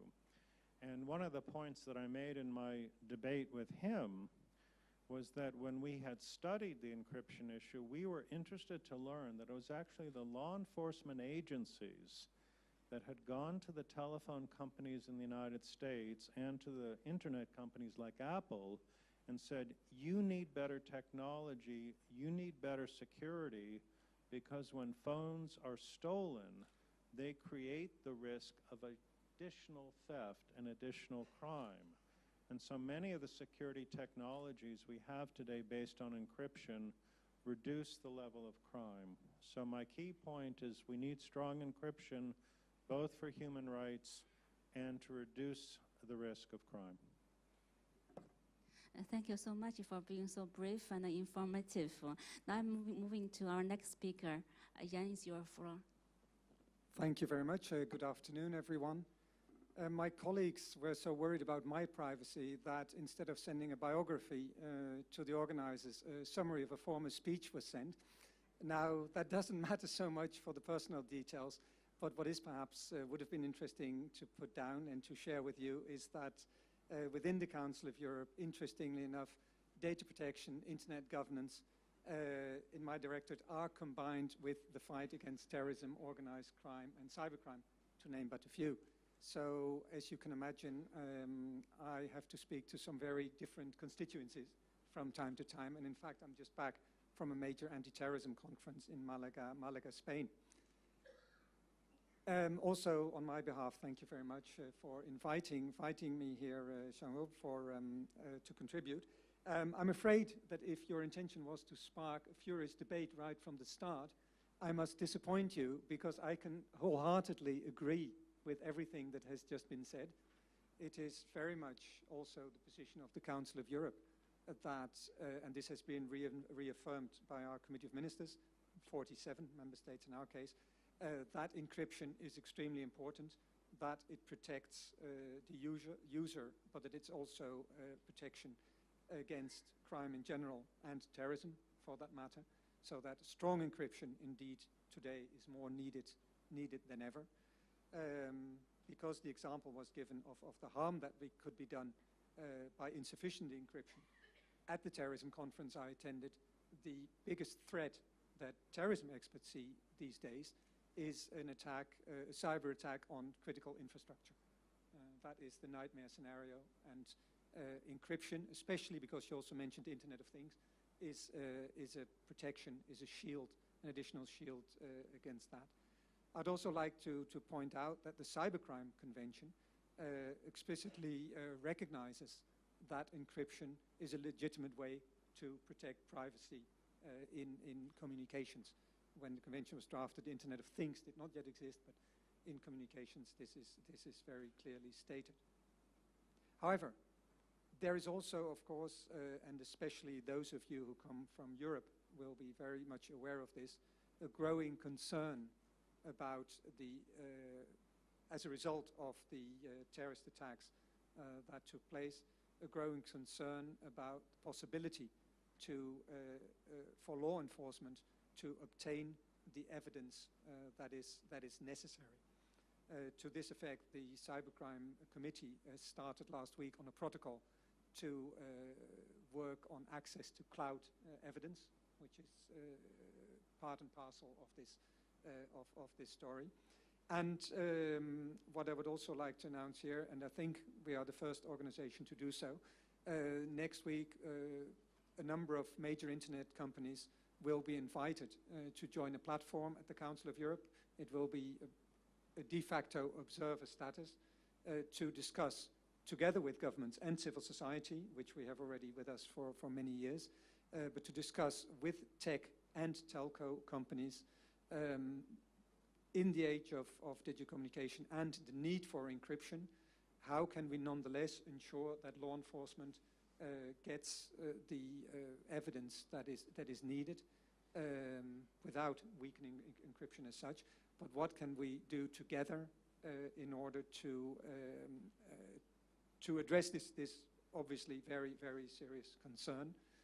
And we hope by doing so that, well, we all know about the FBI versus Apple case in the US, that we might be able to solve these issues without having to go to court publicly, but be able to discuss these matters and to find a sensible way forward in order to respect some seemingly divergent, I agree with you, they're not divergent, but seemingly divergent interests, namely law enforcement and human rights. Thank you very much. Thank you very much. So, Professor Xie. Well, thank you very much, Shen-Hong. Thank you for organizing this very interesting session. For encryption and privacy protection, I fully agree with the first two distinguished speakers. But for encryption and law enforcement, the laws are more complicated. In some countries, privacy is a fundamental right under the Constitution. It is higher than any other rights and values. In some other countries, privacy is only one of the legal rights and interest. And we will have to be balanced with the other legal rights and interests. So in the second category, if encryption technology or measure has been implemented to protect privacy, the question is whether it should be restricted or regulated for the purpose of public security or national security. I have the following three scenarios. Please join me to think about these things. I have no answer, definitely, but I hope we can have a quick snapshot of the different legal approaches. Well, the first scenario has been addressed by Mark. That is whether these companies, industries, they should have legally mandatory obligation to provide technological support and assistance for law enforcement action. Well, to put it simply, whether they should under the law decrypt their products or service, decrypt the data or communication for a specific law enforcement action for either criminal investigation or national security purpose. Well, for me, I see in some countries' law, this is very clear and restrict. This is very clear legal obligation on industry and company. If you fail to comply with this obligation, that will really result in very serious circumstances. For me, if this is really a legal option, a legal obligation, it should at least subject to due process. At least a court order should be required, not only administrative action that's really not sufficient to protect the privacy interest involved. The second scenario, let's move step forward. In some country, under the law, there is some legal standards to evaluate encryption products or services. Well, that's literally okay, but the consequence could be these companies or industries, they could be required to provide either the source code or a kind of key, a backdoor to the law enforcement authority. This is more than the case by case we talk about in the first scenario. This is a kind of a general enabling to the law enforcement agency. They will be able to inspect even the encrypt communication. For this scenario, I see this being written into some countries' law.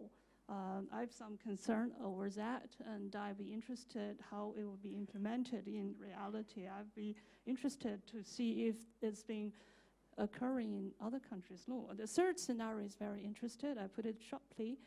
That is, I see the very wide application of virtual privacy network, VPNs, in some jurisdiction that's being used so widely. In the morning, we heard a very interesting discussion on GDPR and comments from the experts on EU. I'd be interested whether this VPN could be a kind of solution to the partial adequacy for the cross-border data flow. It does serve the purpose of privacy protection, but in some jurisdiction, under the law, VPN has become an offense for disrupting normal function and defensive measure of computer system. This is another very serious concern. VPN, it may serve illegal purpose, and it may serve legitimate purpose as well. So probably we need to look at the issue from both sides. So I stop here, and I'm looking forward to your comments. I'm so proud of my speakers who have done excellent intervention in 15 minutes. So we still have 10 minutes to interact with you. So anyone would like to pose a question or share your comments, please do notify to us. I think it's just now that the panel, it seems we have sort of reached agreement to strive for strong encryption. And in principle, of course, there are many complexity related to the law enforcement, related to technology, etc. I take the, yes, I saw someone over there. Yes, please. It's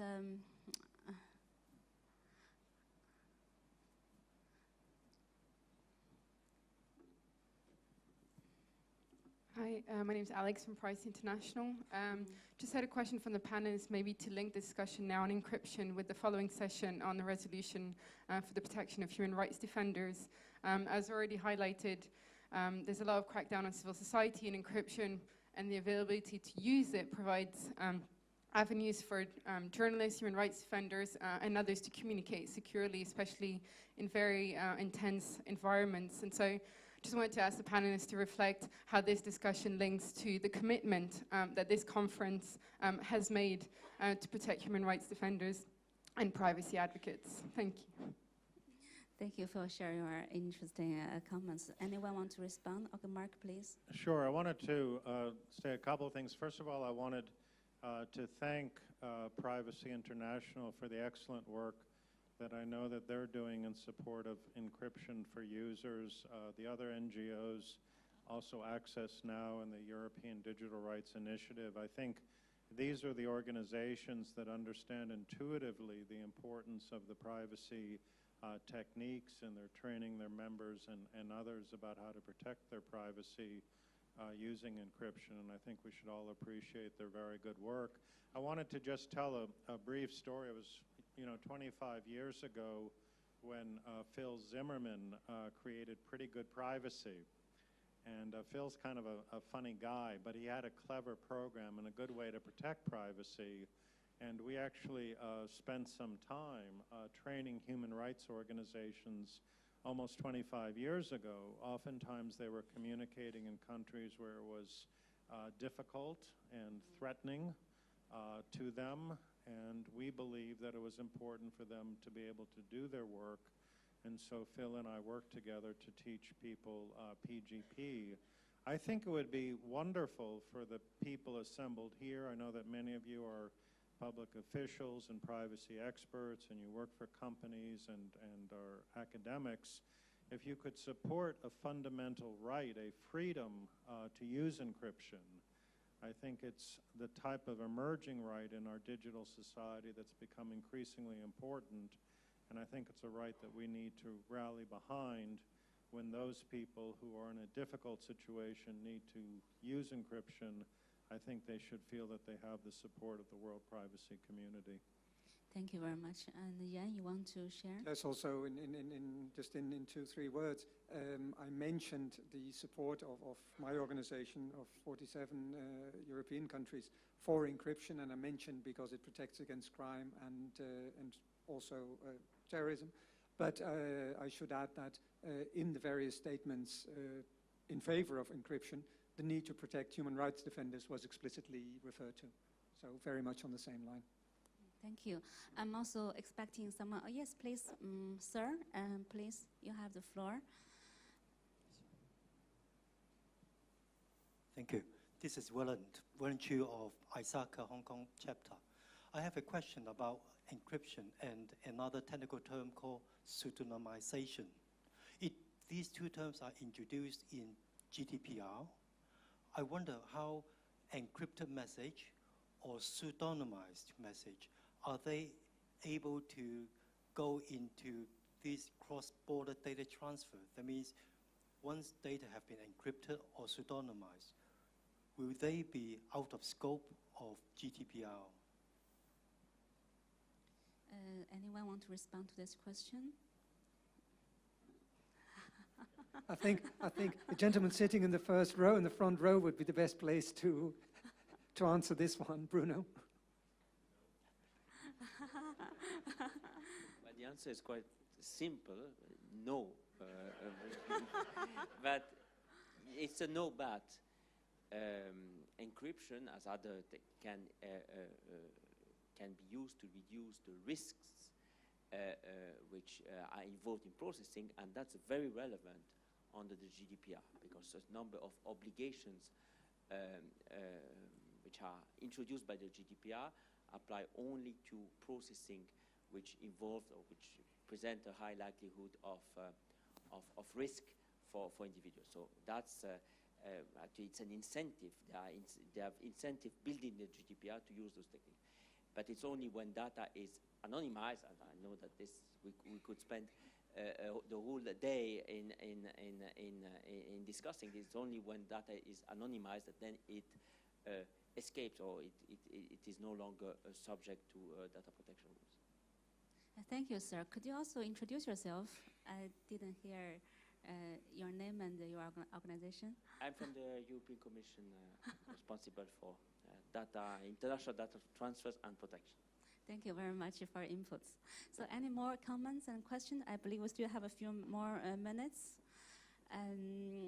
Actually, I also have a question for you. In UNESCO publication, we made the recommendation to different stakeholders in principle. For example, for states and governments, we believe they should try to refrain from posing the general restrictions of encryption. We also believe that the role of intermediaries, companies, are so crucial. They take the responsibility to provide a convenient tool to protect their users. Of course, for the civil societies and technical community and the users, we also see a gap of knowledge. There's a need to have a national movement, a national policy to spread the knowledge and information about the risks, about the need to get more knowledge of using this encryption means. We call it encryption literacy. That can be something crucial to be taught in the digital age. So my question is that, what do you perceive the role of you as DPA ways. What do you perceive the role maybe some other stakeholders are missing from our research? And what do you perceive the forthcoming challenges and risks by those new technologies, as Mark already mentioned, Internet of Things, maybe artificial intelligence, etc. That's my final remarks about the really questions. I believe as a sense it's made to make more questions rather than answer them by this session. So there's a last 3 minutes. If anyone from you or from my panelists want to pick, thank you. Well, just briefly, I feel a little bit like the wise man on the panel, not for wisdom, but for age. As I said, a long time ago, we were concerned primarily about surveillance, and today we have to think about encryption and the Internet of Things. But we also have to think about encryption and data breaches. Because you see, 20 years ago, we didn't understand how prevalent data breaches would become and the risk associated with the storage of personal data that was unencrypted. So my message to the data protection officials, and particularly in the context of the implementation of the GDPR and other national legislation, is you really have to consider the very serious risk of stored data that remains unencrypted. It's contributing to identity theft and financial fraud, and I know even raises concerns about national security. It's a very important issue.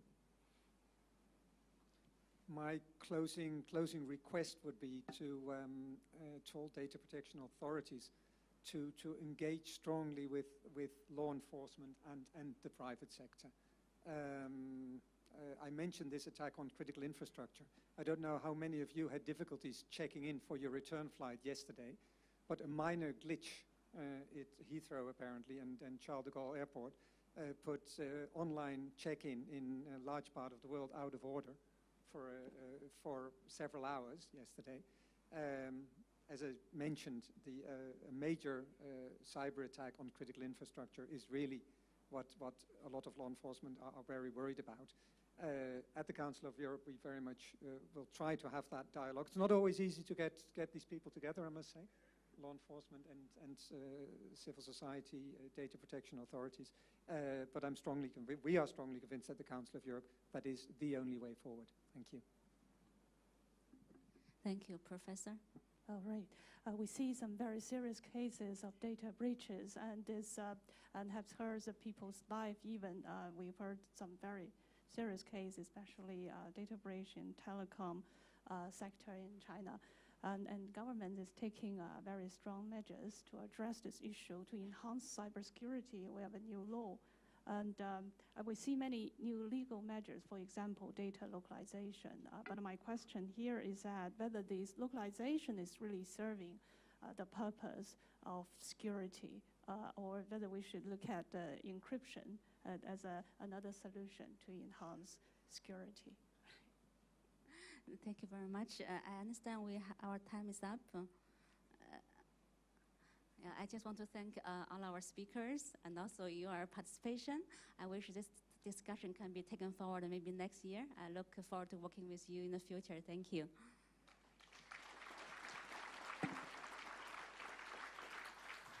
Thank you, Ms. Hu, and many thanks to our panelists. Would you like to take a photo?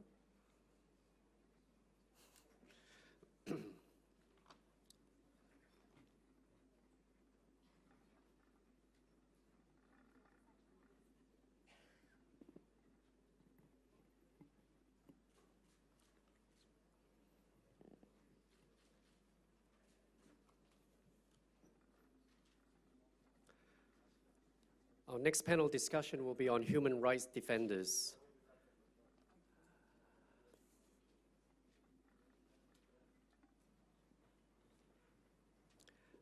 To lead the discussion, our moderator is Mr. Blair Stewart, Assistant Privacy Commissioner of New Zealand. To join Mr. Stewart on panel, may I invite to the podium Mr. Attila Pitafalvi, President of the Hungarian National Authority for Data Protection and Freedom of Information, and Mr. Nicolas Baclin, Regional Director for East Asia Amnesty International. I'll hand over to Blair Stewart. Thanks very much. I've only just met one of my key speakers a few minutes ago. I'm slightly worried he had disappeared, which, given we're talking about human rights defenders, is sometimes a bit of a worry. This session is on human rights defenders and picks up on a resolution that was adopted at last year's conference. I was very pleased in the last session how interactive it was in terms of questions and answers. So maybe if I could just start and invite a show of hands,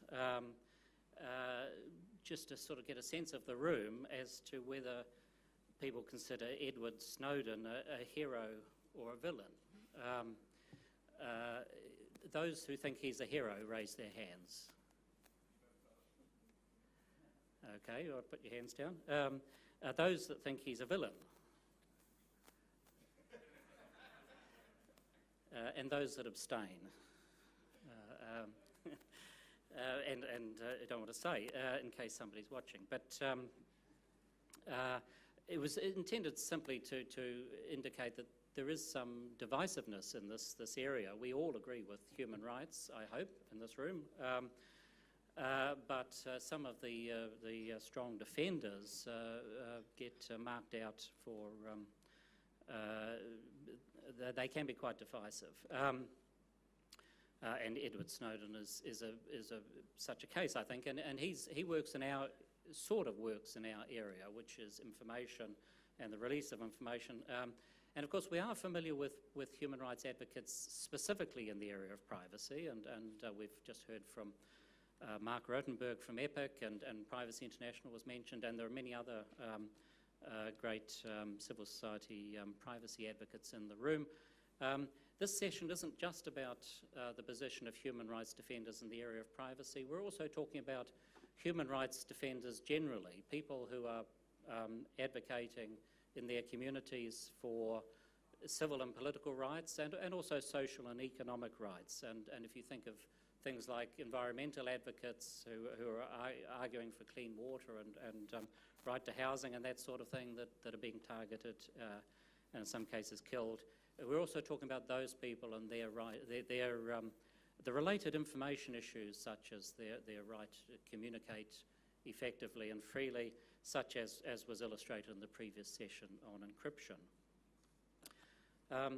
Last year, the conference adopted a resolution in its closed session.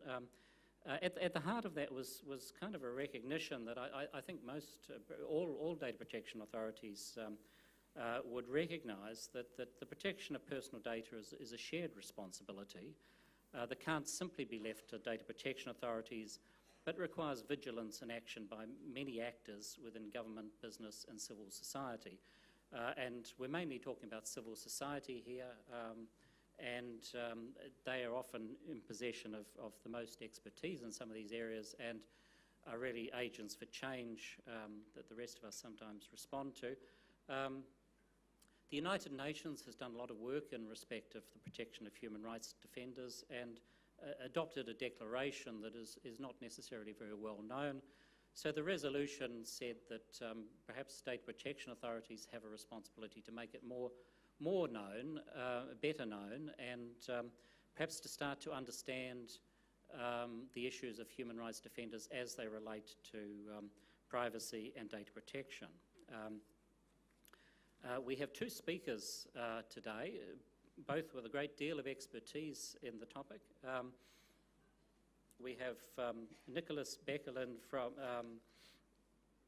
who is Regional Director for East Asia Amnesty International, based in Hong Kong. And we have Attila Pietervalvi, Hungary's Data Protection Commissioner. Nicholas will outline some of the top issues from Amnesty International's perspective. He'll highlight the situation in China, and we'll also challenge the assembled data protection commissioners, and I very much look forward to that. Attila will draw upon Hungary's first-hand historical experience of how profound change in the political system affected the establishment of new fundamental rights, and to highlight how the right to privacy and the right to freedom of information can be considered two sides of the coin that have important human rights dimensions in this context. We did have a third speaker, but unfortunately the earthquake in Mexico has prevented her participation, so our other two speakers will fill the gap and maybe even have time for questions. We'll see. Thank you. Nicholas, if you could go first. From there? It's up to you. Oh, okay. Well, then I'll stay seated, if you don't mind. Thank you. I want to express my my gratitude for including non-governmental organization and civil society organization to this important meeting. There is no way to overstate the importance of data protection and privacy for human rights in the world today. Artificial intelligence, mass surveillance, face recognition, you name it, they have whole enormous implication for human rights. Now, I would say that if we had had this conversation a few years ago, I think we could have said that human rights was indeed a universally recognized, not only set of values, but also legal instruments, to the extent that all countries that are member of the United Nations are obligation under the Universal Declaration of Human Rights, and many countries have signed human rights covenants that obligate them to respect human rights. And there are also, of course, covenants, declarations, principles, and standards at the UN level that applies to corporations, such as the guiding principles on business and human rights. So we have here a framework that is, I think, very apt to capture some of the issues that are raised by technology in respect to data protection. Without good data protection, without rules on data usage, there is no such thing as defense of human rights. No privacy, no human rights. So what is at stake is fairly important. And I think there is no need to reinvent the wheel, so to speak. There is no need to start from zero when we talk about artificial intelligence or machine learning or all these big challenges that we are facing, because we already have a framework that is there and that binds states and corporations. So we very much at Amnesty International welcome the fact that the ICDPPC has included this declaration last year. It recognizes not only the role of people who stand up for human rights, without which there cannot be any sort of defense of human rights effectively, not only as people who fight for internet freedom and defend privacy and so on, but also generally speaking for other human rights defenders. What we want to see from the NGO and the civil society organization side is how the conference is going to take this declaration and operationalize it. And we are calling today the conference to give greater play, greater role to NGOs and civil society organizations in the conference, in the makeup, in the committee that is preparing for the next conference.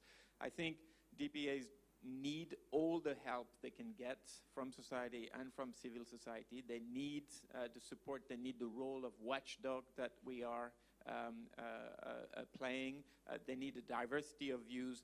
And frankly, without this support and our ability to mobilize public opinion, the leverage against the security and law enforcement agenda and influence of our governments remains fairly weak. So this is something where I think our interests lie. I will finish by mentioning one thing. As I said, human rights is not anymore universally accepted. I think we have governments that are very much running on an agenda that is anti-human rights openly. And we also have, I think, probably the risk of privacy black hole emerging in the country that is indirectly hosting us, since Hong Kong is a special administrative region, which is China. Now, there is one of the country's top experts sitting just in front of me, so I'm not going to say too much, but I would say that the cybersecurity law in China is aimed at solving some genuine issue in terms of data protection, security, theft, and so on, which are perfectly legitimate. But they also open a very, very dangerous hole in terms of privacy. This is a legal framework that is designed with the opposite goal of protecting individual privacy. It is creating obligations for data commissioners. It is giving the states unfettered access and authority over government, corporations, and others to seek, mobilize, compile data for things that are openly political, right? So I'll give you just one example. Through the Skynet CCTV surveillance, which is where the images are analyzed by artificial intelligence in Guizhou province, the procuracy authority found out that a specific ethnic group was overrepresented in drug trafficking, and then directed its law enforcement towards this particular ethnic group. Now, this is the kind of practice that should raise alarm bell, especially if this starts to shift towards other categories. And we have to remember that the definition of national security in China is so broad and wide at the present time, including such things as economic interests and so on, that they really need to be narrowed down if they want to be effective for data protection, but also not open, as I said, a black hole. And it's a black hole not only for Chinese citizens, it's a black hole for everybody around the world, because the cybersecurity law claims some power and authority over data retention and practices and holding beyond China's border. So I think the discussion with China needs to be much more vigorous. It needs to happen. It needs to engage. We need to get out of the bubble of we're building a wonderful, or not so wonderful, but we're building this privacy protection, and look at a country that is doing this halfway or sometimes going the opposite direction. Without this discussion between these two models, I think that the world will not come to a sufficiently safe environment for human rights defenders, but also for ordinary citizens and all the actors. Thank you. Thank you. First, I'd like to congratulate to this excellent conference, and I'd like to thank my invitation to this panel.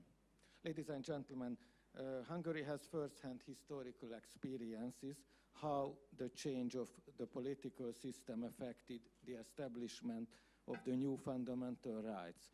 That is the reason why the right to privacy and the right to freedom of information are considered as two sides of the coin, and now both informational rights have strong human rights dimensions. One hand, human dignity, other hand, freedom of speech, freedom of opinion. We have very strong and direct experiences in Hungary in connection with the given topic on two fields that are personal experiences from our ombudsman history and the freedom of information matters. The constitutional amendments of 1989 in connection with the transformation of the political system raised the level of protection of Hungarian informational rights on fundamental level. Since that time, these rights belong to fundamental rights and freedoms, functioning as a mirror to show the level of democracy in a country. For the first time, in the post-socialist Eastern European region in 1992. So 25 years ago, our first Data Protection Act was born, 3 years ahead of the EU directive, Data Protection Directive. The truth is that the first draft was prepared at the second half of the 80s, so before the political changes. That time in the Soviet Union was perestroika and glasnost, so the original purpose of the draft was to demonstrate the existence of the reform socialism in Hungary. From the outset, the Hungarian legislation follows the two fundamental information rights combined model within an interacting regulatory framework, which apparently seems to be gaining ground in many parts of Europe. The Hungarian Data Protection and Freedom of Information Ombudsman has won the confidence of citizens very quickly, as well as it gained great importance in public life, since the voice, as the second Data Protection Ombudsman, if you allow me to speak, our voice, was heard in many important cases. Famous cases were, for example, in data protection about the publicity of the archives of the communist state security services, or controlling the sensitive ethnical data of Roma citizens, or in freedom of information, while informing the citizens, the Prime Minister must tell the truth and what are the consequences if not. The DPA operating as an ombudsman or in any other form inevitably act as human rights defenders. On the other hand, they also directly help and assist other partners through their activities, mostly for NGOs, in particular guaranteeing the non-transparent citizen-transparent state relationship, which is a fundamental feature of the democratic rule of law. The basic idea is that the state should be transparent for all of its citizens, while the private life or every single citizen should be protected any illegitimate intrusion and prying looks. This classical benchmark and principle has not lost its validity in the 21st century IT era. That is why DPA still play a vital role in human rights protection.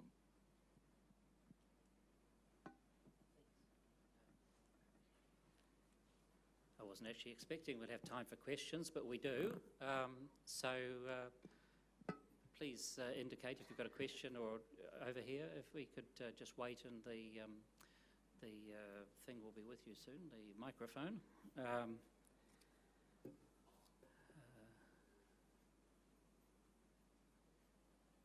Yes, if you could ask a question.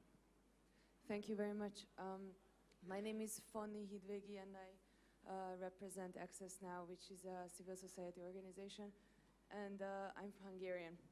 So I would like to ask Mr. Péter Favi to reflect on the political changes since 2010 and how those political changes impacted human rights, and in particular the restrictions on NGOs to function freely in the country.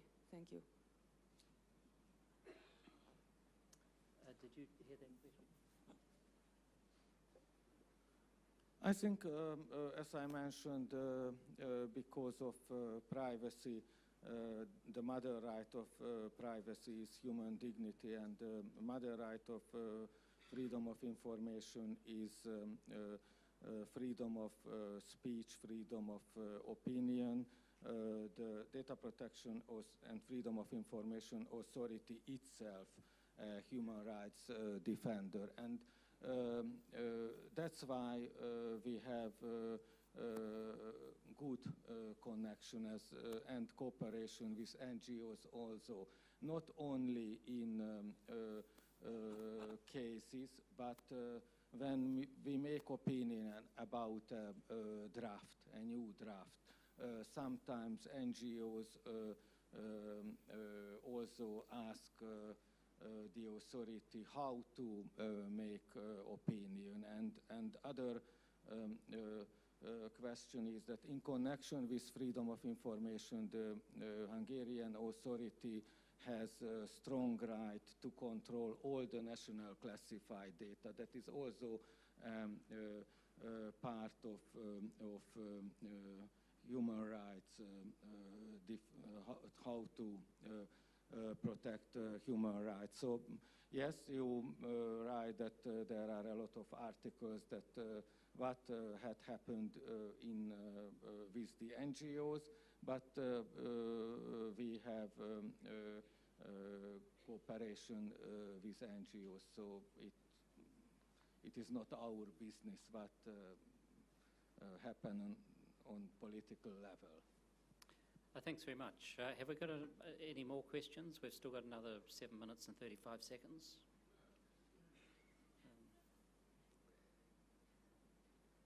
Come on, I know there are some feisty NGOs out there.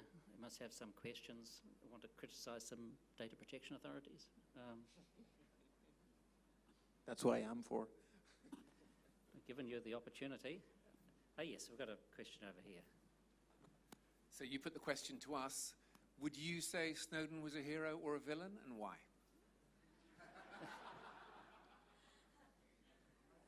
I'm in the abstain category as the neutral chair. I was actually surprised it wasn't more divisive in the room. I was expecting a lot more people to describe him as a villain than was shown, but I could have used a different example. Julian Assange, say, might be more divisive. Any other questions? This is a rare opportunity. Goodness. I beg your pardon, there's one right down the back there.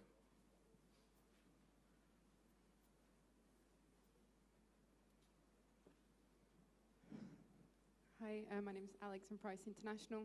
Just a quick question reflecting on the last few days where we've been talking about data protection and emerging issues, and not so much about the context in which we're having these discussions, evidence of mass surveillance, targeted surveillance, as well as against specific individuals in society, human rights defenders in particular, but not only, and just again reiterating what Amnesty International was calling for about how to operationalize this in practice, and how does that fit within a broader mandate of the data protection community, the international one, but also at the national level, given what we know what's happening in a lot of countries. Nicholas, do you want to comment on that? Yeah, I mean, to elaborate on this, I think that what we need is to have a mechanism through which the importance of data privacy for people who are on the front lines of defending human rights or promoting human rights are properly conveyed to DPAs in the same way that the intelligence or law enforcement agencies are able to do it, right? This is the role of DPAs at some level, to strike a balance, and it's a difficult balance to strike between privacy and security. Well, we have the same thing. There will be no security if everybody is transparent to unaccountable authorities. And I'm not talking necessarily about governments, but corporations.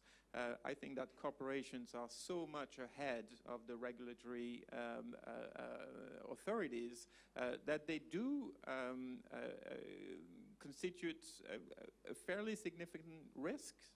And once privacy has been eroded, it's very, very difficult to gain it back. So the voice of the people who are working within a framework that was established after the catastrophic atrocities and loss of lives of the Second World War, the UN system, the human rights system, the Human Rights Declaration of Human Rights that was then implemented in different covenants.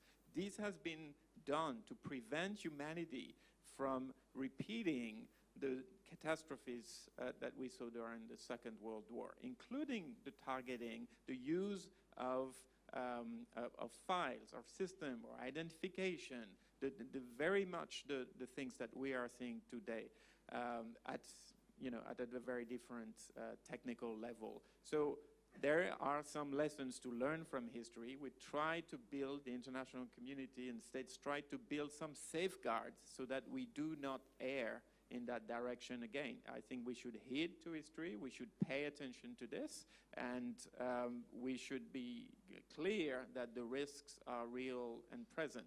Again, these issues have been maybe not thought through entirely, but there is a good body of laws and regulations and standards, and human rights values are widely accepted, if not universally accepted.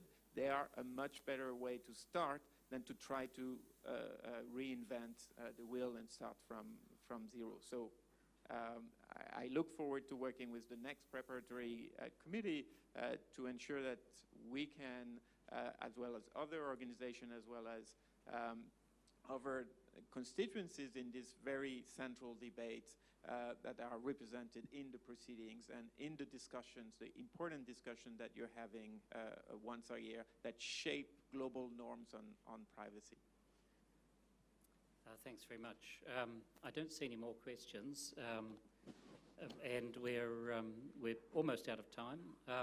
So it just falls to me to just make a couple of comments and to thank our speakers. I certainly found some very interesting information in our presentations, particularly that I'd not realised that there was a draft of the Hungarian law available in the 1980s under the socialist government, so that would have been interesting if that outcome of Glasnost had been completed. It would have enriched the literature. But nonetheless, Hungarian's experience is very instructive to all of us. The previous session on encryption, I think that's a key message. It wasn't part of this panel, but it's directly related to the work, the ability for human rights defenders to communicate effectively. And finally, mention Amnesty International's two challenges. One would be to operationalize, what is the conference going to do to operationalize the resolution adopted last year, and I throw that open as a challenge to the new executive committee. I think there's room there to do some more work and encourage something to be done there in terms of publicising the Declaration on Human Rights Defenders and the other objectives of that resolution. And the final challenge that Amnesty shared on behalf of all the civil society organisations is to keep them involved in the conference, and I think that's something that an objective that many of us would share. It greatly enriches the conference. So I'd like to thank our two speakers.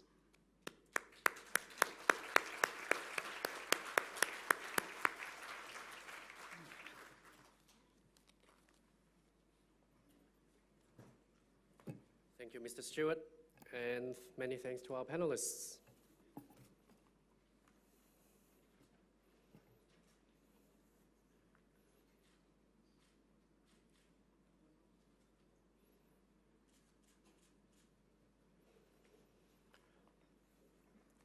We're just going to give the state managers 1 minute to reset the stage. I'll just have a couple of reminders. Please remember to return your headsets if you use the interpretation service. And may I please plead with you to fill out some feedback forms, please. Your views are valuable to us.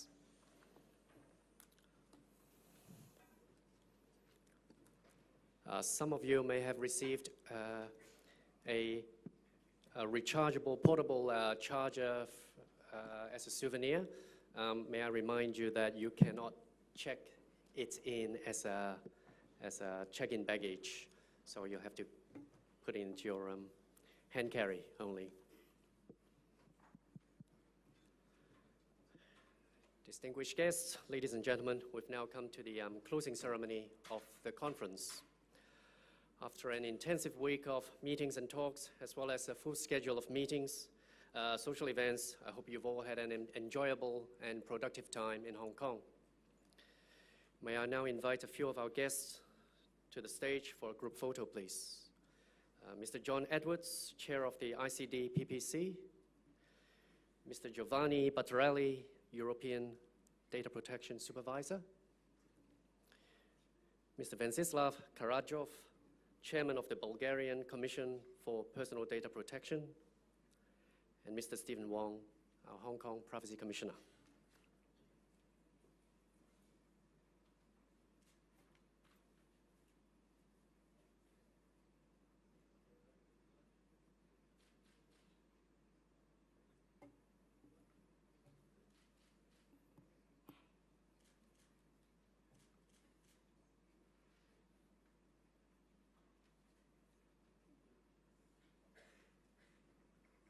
Thank you, gentlemen. May I invite you to take your seats, please, except Mr. Wong, who I understand will deliver his closing remarks. Mr. Wong, please.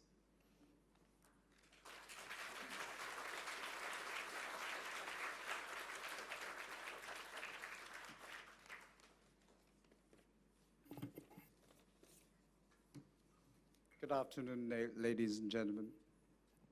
It seems to me that I've just received the message that we successfully bid for the hosting of this conference just yesterday, and then it now has come to the end of the conference.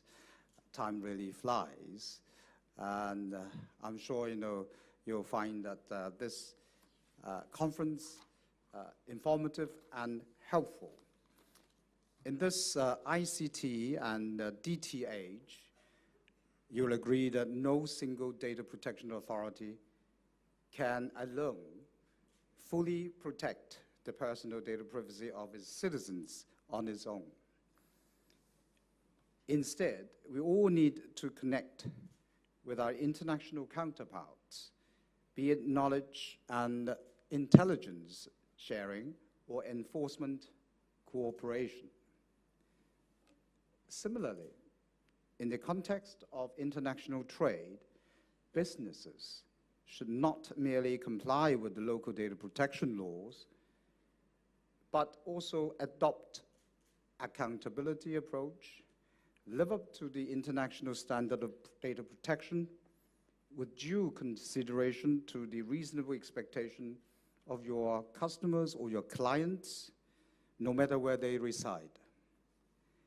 In view of the advancement in technology and the changes in our socio-economic environment, data protection approach should also be adjusted to address these changes and challenges.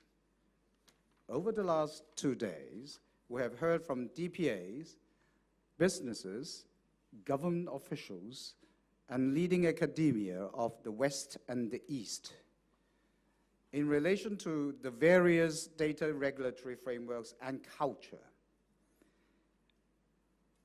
Specific issues like notice and consent, governance and accountability, cross-border data transfer, challenges of new technologies, particularly on ethics by design in artificial intelligence, strategies and priorities of regulating for results in digital economy, cybersecurity, encryption, and digital identity management, and how a sound regulatory regime, together with quality ICT infrastructure, like the one in Hong Kong, can facilitate cross-border, cross-boundary data flows, data processing, and data analytics, driving digital economies in a healthy way.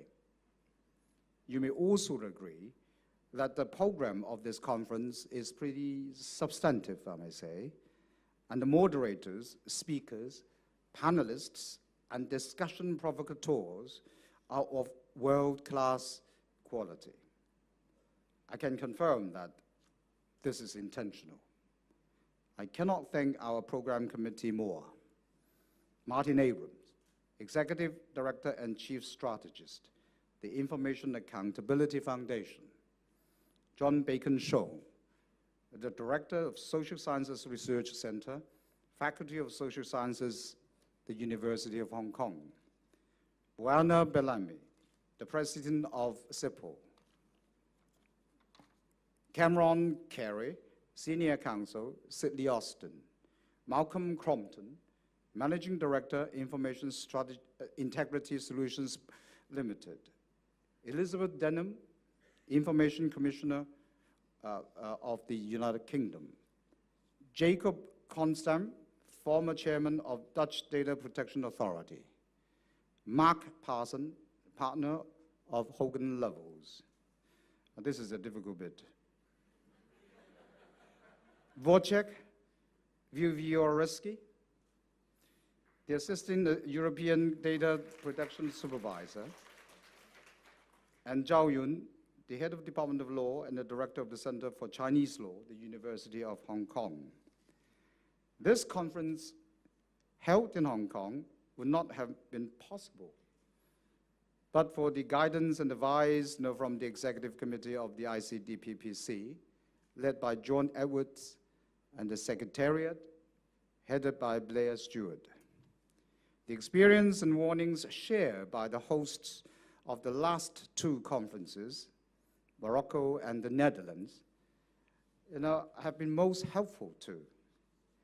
The putting in place and shape of this conference in Hong Kong, and in such a small venue like this, owes no less to our sponsors and supporting organizations, including, in particular, the government of the Hong Kong Special Administrative Region and the Hong Kong Tourism Board, as well as a team of positive, intelligent, and efficient colleagues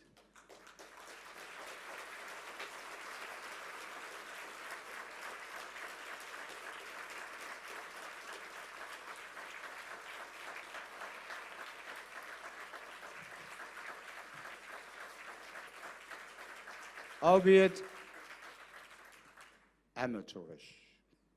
And from my office, these are the colleagues from my office, and the real professional, the professional event organizer, ICC.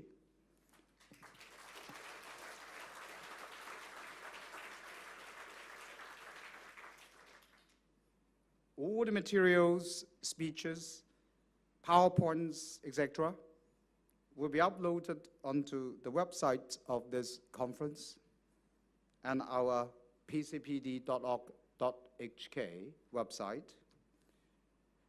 We look forward to the discussion on debating ethics, dignity, and respect in data-driven life in Brussels and Sofia next year.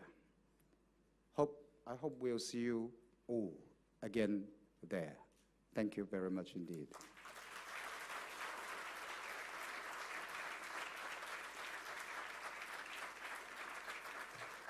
Thank you, Mr. Wong. The next international conference, the 40th ICDPPC, will be co-hosted by the European Data Protection Supervisor and the Commission for Personal Data Protection, Bulgaria. May I now invite Mr. Giovanni Battarelli, European Data Protection Supervisor, and Mr. Vensislav Karajov, Chairman of the Bulgarian Commissioner for Personal Data Protection, to give their presentation.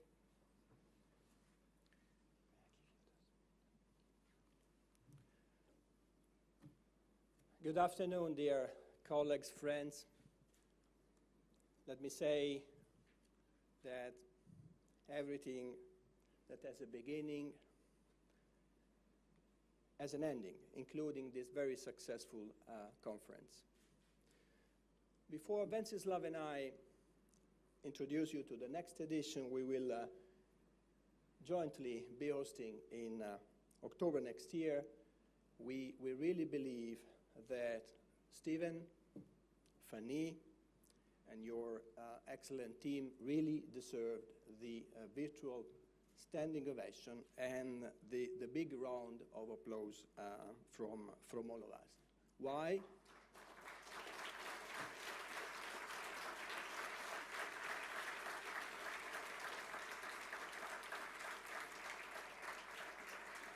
Why? Because from the side and social events to the thought-provoking panel and plenary discussions, you have done a sterling job. So we start saying in French, chapeau. I will conclude by saying hats off to you. These are the Olympic Games on data protection, where we do not compete each other, but to compete with you, Stephen, next year will be a big challenge. So my my staff is really scared coming back to Brussels.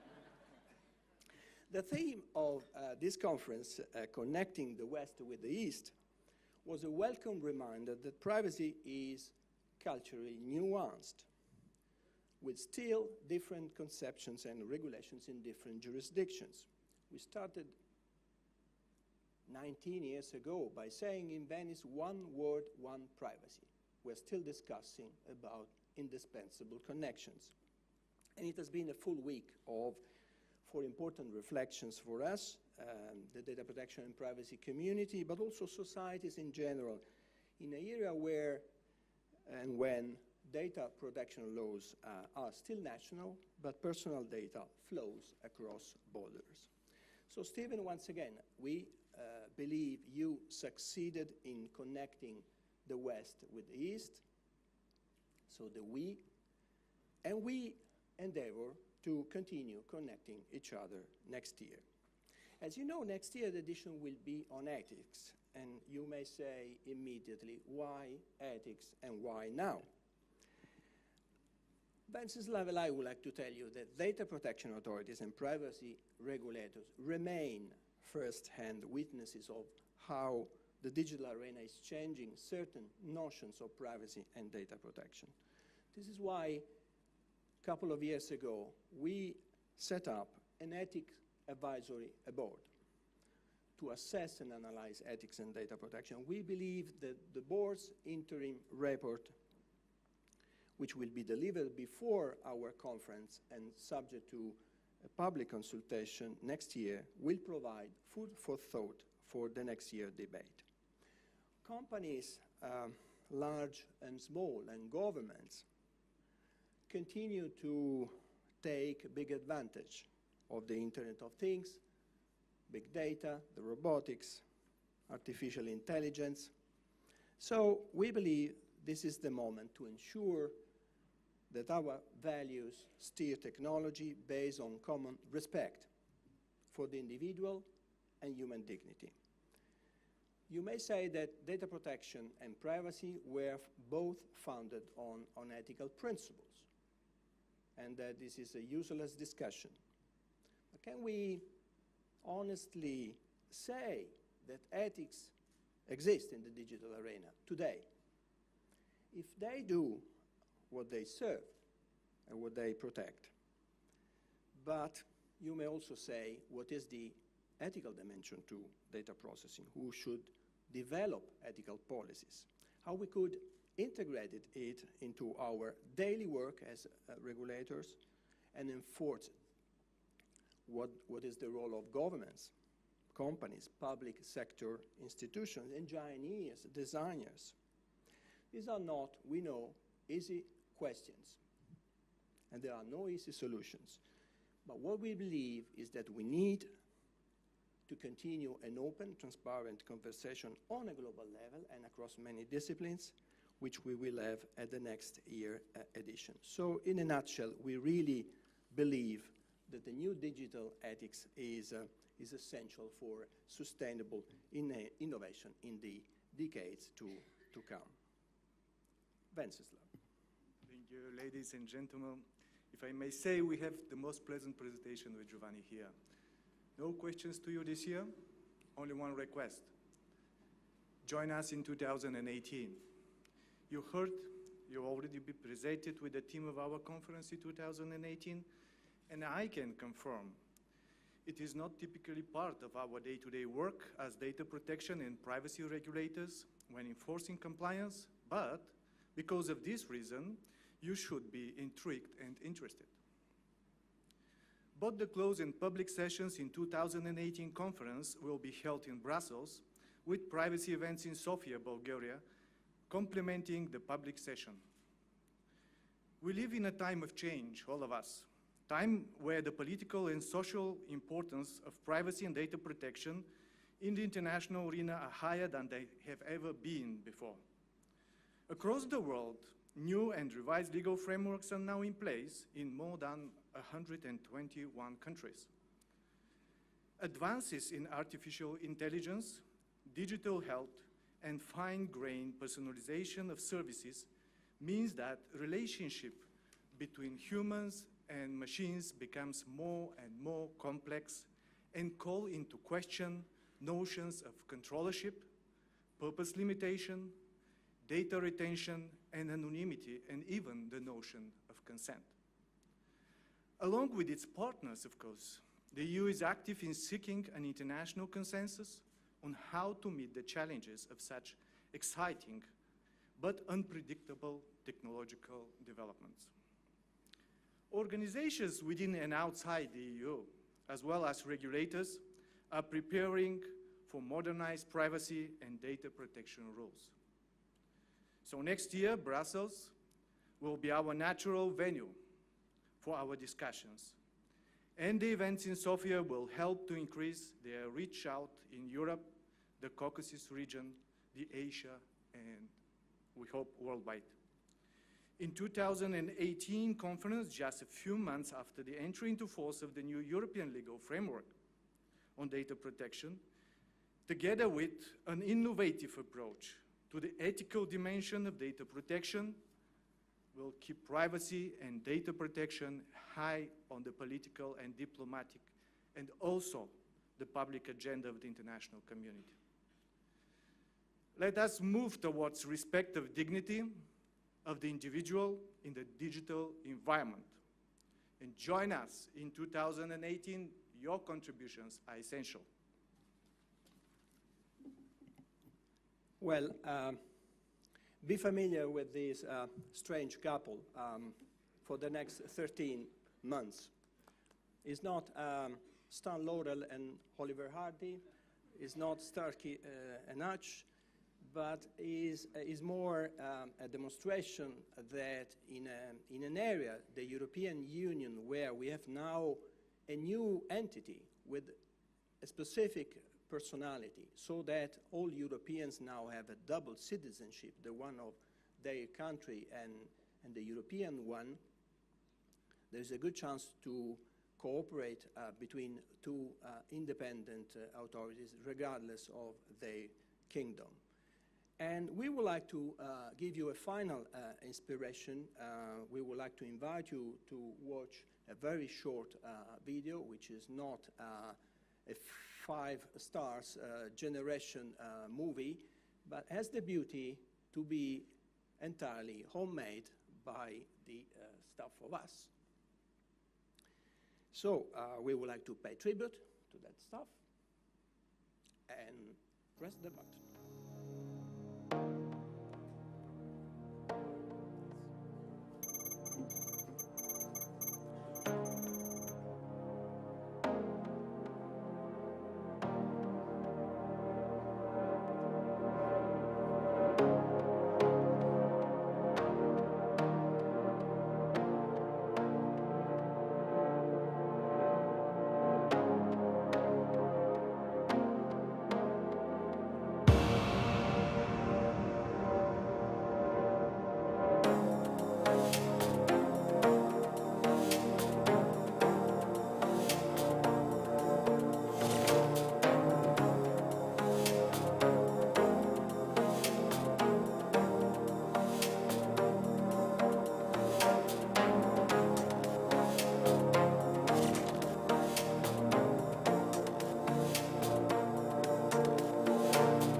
October 2018. Join us. We are waiting to welcome you.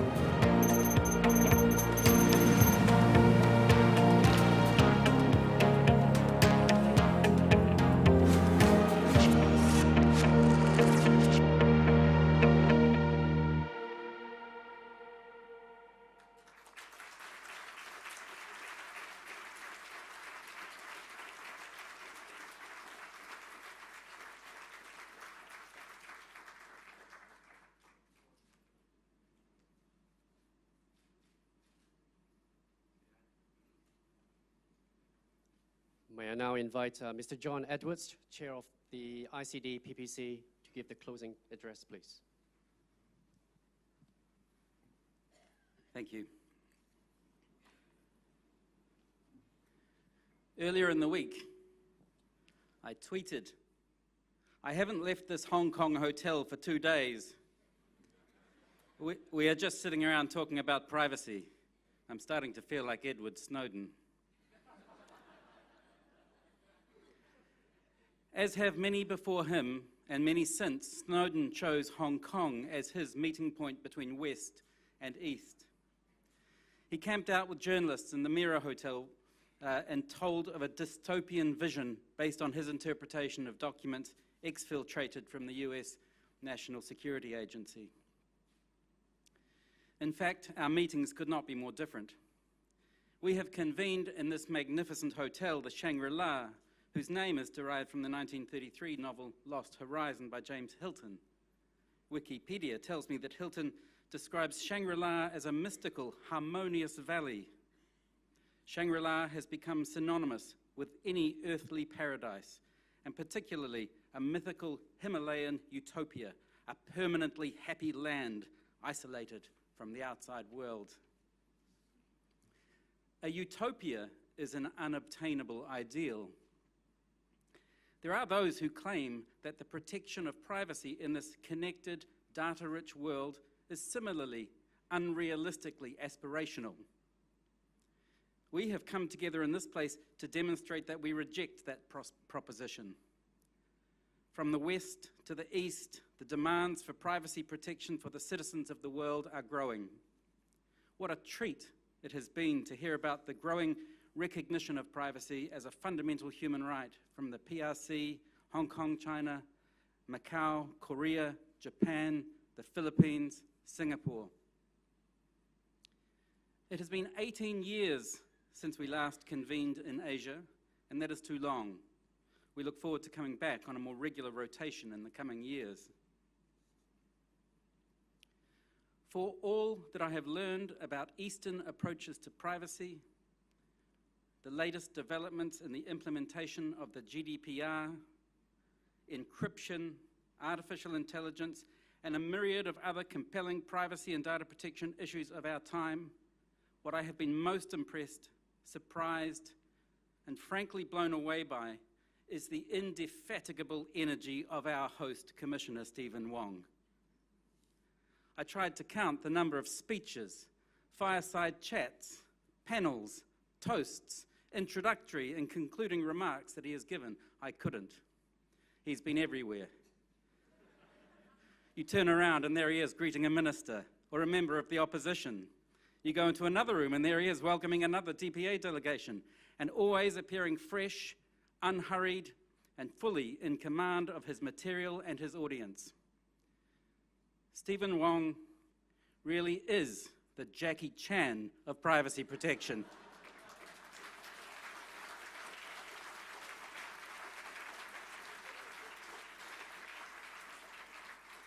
And I take my hat off to him and his team for this magnificent event, which has succeeded beyond all expectations.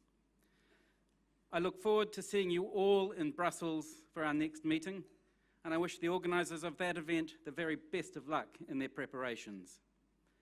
I now invite you to join me in closing this conference with a well-deserved further round of applause for Commissioner Wong, Fanny Wong, Aki Chung, Michael, Amy, Ivan, Belinda, and the dozens of others who have come together to make this event such a success.